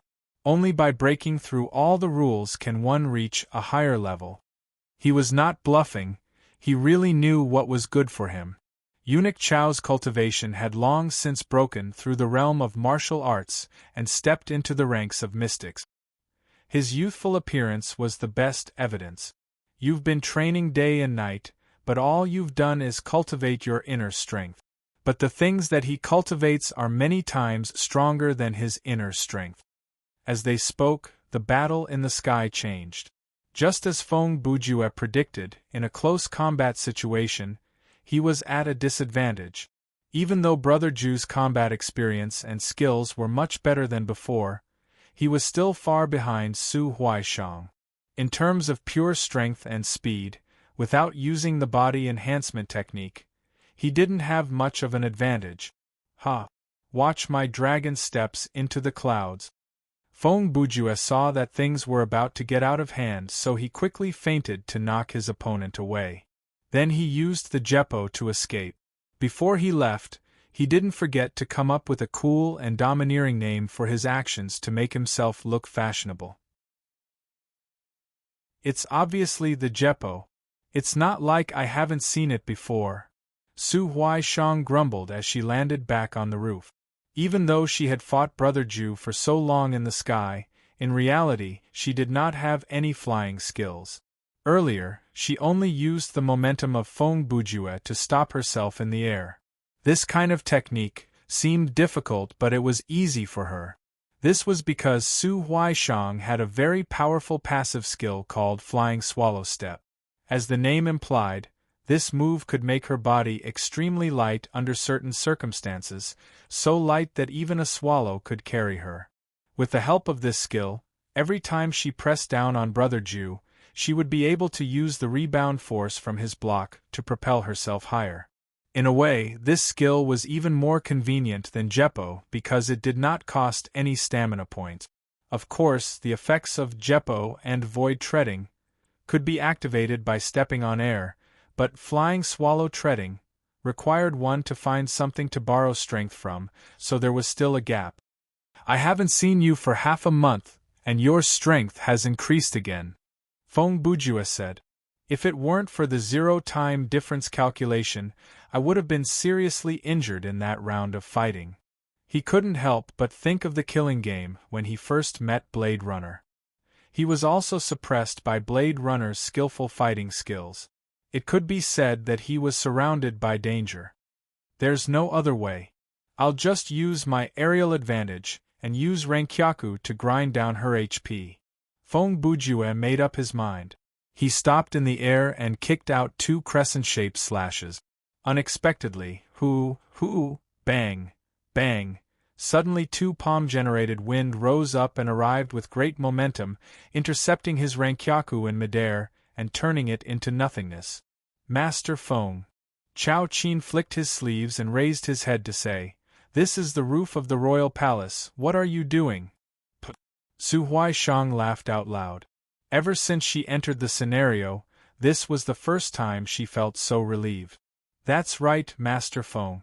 If you break the roof of this place, you won't be able to pay for it no matter how many lives you have." Chao Qin's sudden attack and Su Huaishang's mockery caused Brother Ju's fashion value to plummet to 40. "Also, that's all there is to your otherworldly fairy. I've already received your attack and I'm unharmed," Su Huaishang said. Once that was said, Brother Ju's fashion value plummeted to 0. "Hey! It's gone to 0 just like that!" Feng Bujue screamed internally. "And I've been acting like this for so long before the battle started. But after 1 or 2 changes, it'll return to 0.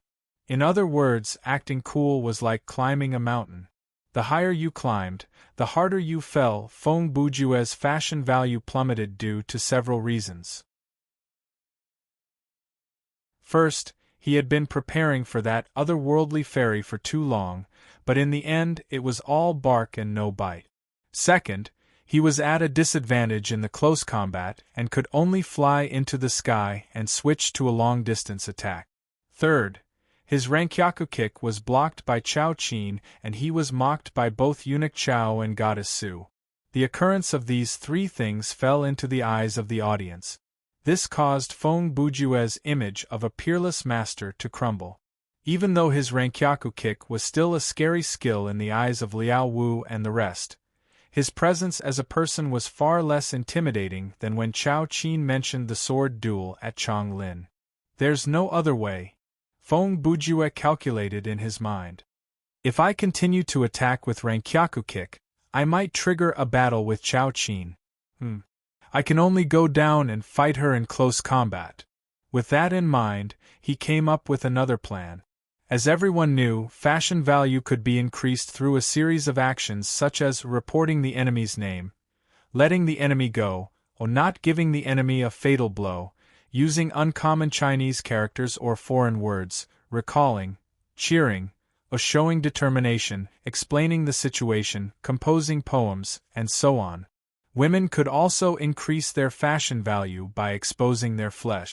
The bigger the breasts and the better the figure, the higher the chance of survival in battle, and the more fashion value one would gain. On the other hand, actions such as toying with the weak, or showing arrogance because one has the upper hand, using all one's strength from the start, or delivering a fatal blow to a dying character, mocking the opponent's stubborn beliefs, would cause one's fashion value to decrease and even cause death. Feng Bujue, who was familiar with this set of theories, knew very well that, if he wanted to win, it was not impossible. He still had a chance, and that was to use the ultimate and most fashionable method to turn the tables, turning the tables after being beaten to the brink of death. After deciding on this plan, Feng Bujue made his move. His body hung upside down with his sword slanted in front of his chest. Then, he raised his right foot slightly and stomped on the ground. The next second, his whole body rushed down like a bolt of lightning. Su Huaishang saw that her opponent was going all out, so naturally, she did not dare to underestimate him. The 2 swords in her hands moved again, and she gathered her energy to attack. In a split second, the wind fluttered, and the cold light from the 2 sabers converged into a shield, directly blocking the sword edge that suddenly descended. Southern Dipper. Flying Dragon Sword. Feng Bujue held the sword in his hand, but he forced himself to use the killing move. As a result, he used a strange skill that was neither fish nor fowl. His sword-wielding hand was obviously slower by a beat, and it affected his swordless left hand, causing him to be extremely awkward when he attacked. Even though from the perspective of others, this strange skill of sword-wielding was already an amazing skill, but Brother Ju knew that the power of this skill was not even 30% of its original power. Humph! What a joke! Su Huaishang quickly saw through Brother Ju's trick. She immediately raised her swords and charged forward. The two swords came together and weaved a killing net. The treasured sword was broken, and the result was decided.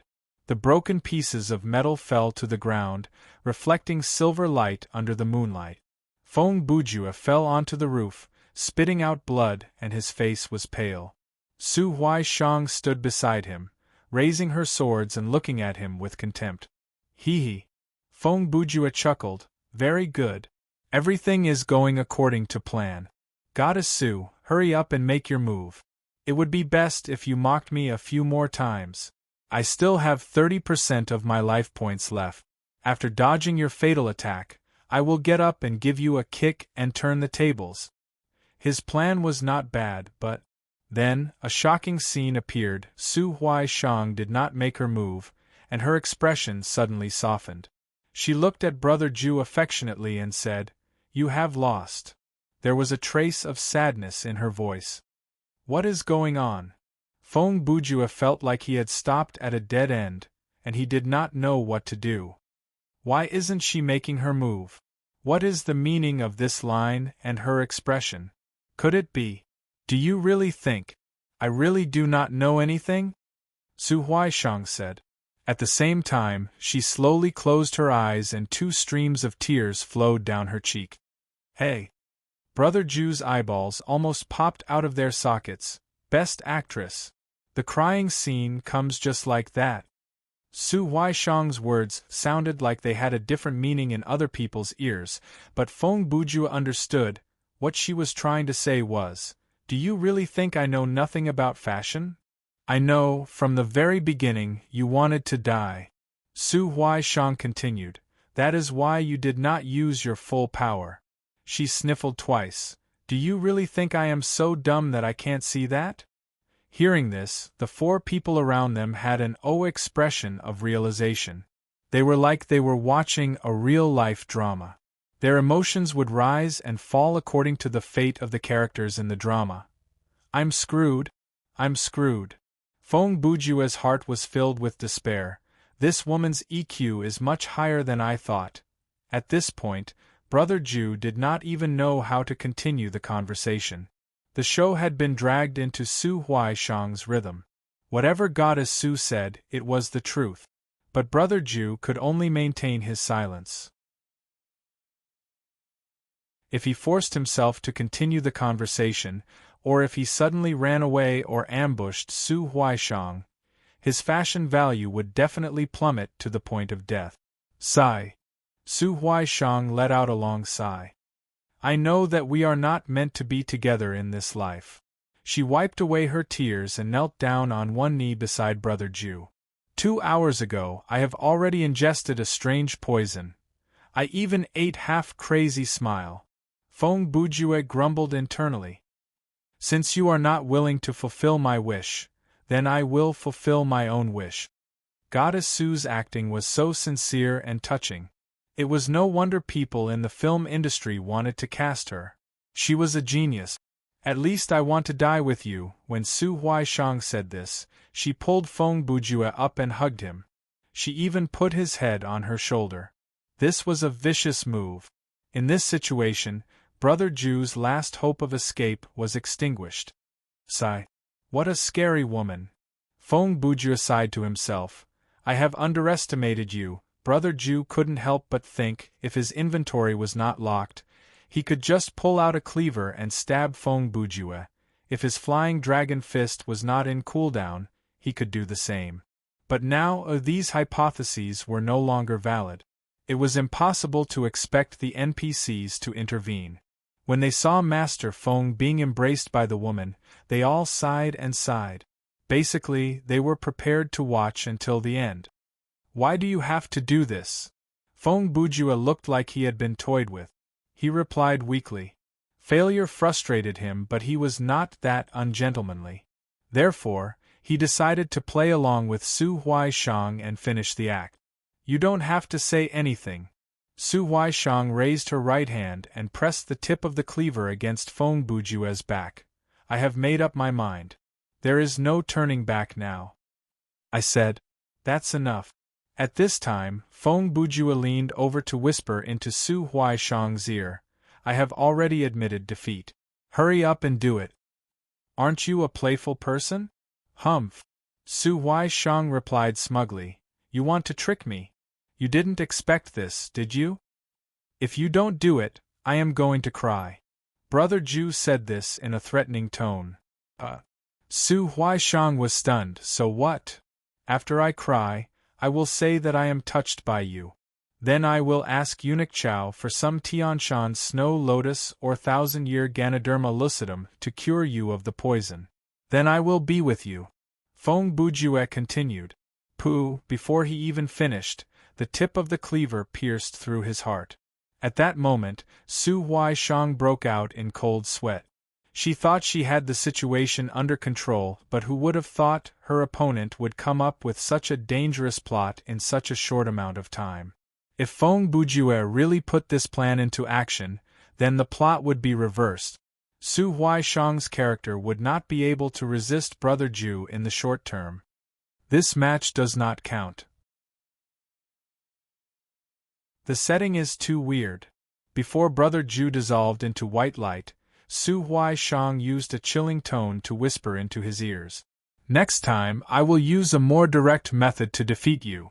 You still have a lot of resentment toward that battle of the butterfly. Feng Bujue replied in a non-committal tone. Oh well. I will be at your service anytime. His words came to an abrupt end because he had turned into white light and was transported away. Almost at the same time, Su Huaishang, who heard the announcement of victory, also left the scenario. At the summit of the Forbidden City, only the 4 NPCs were left with their mouths agape. Even Xiao Xian could not help but wonder whether he had seen a human or a ghost. You're tuning into the Phoenix Knights YouTube channel. Don't forget to subscribe and join us on this journey to catch the most captivating stories.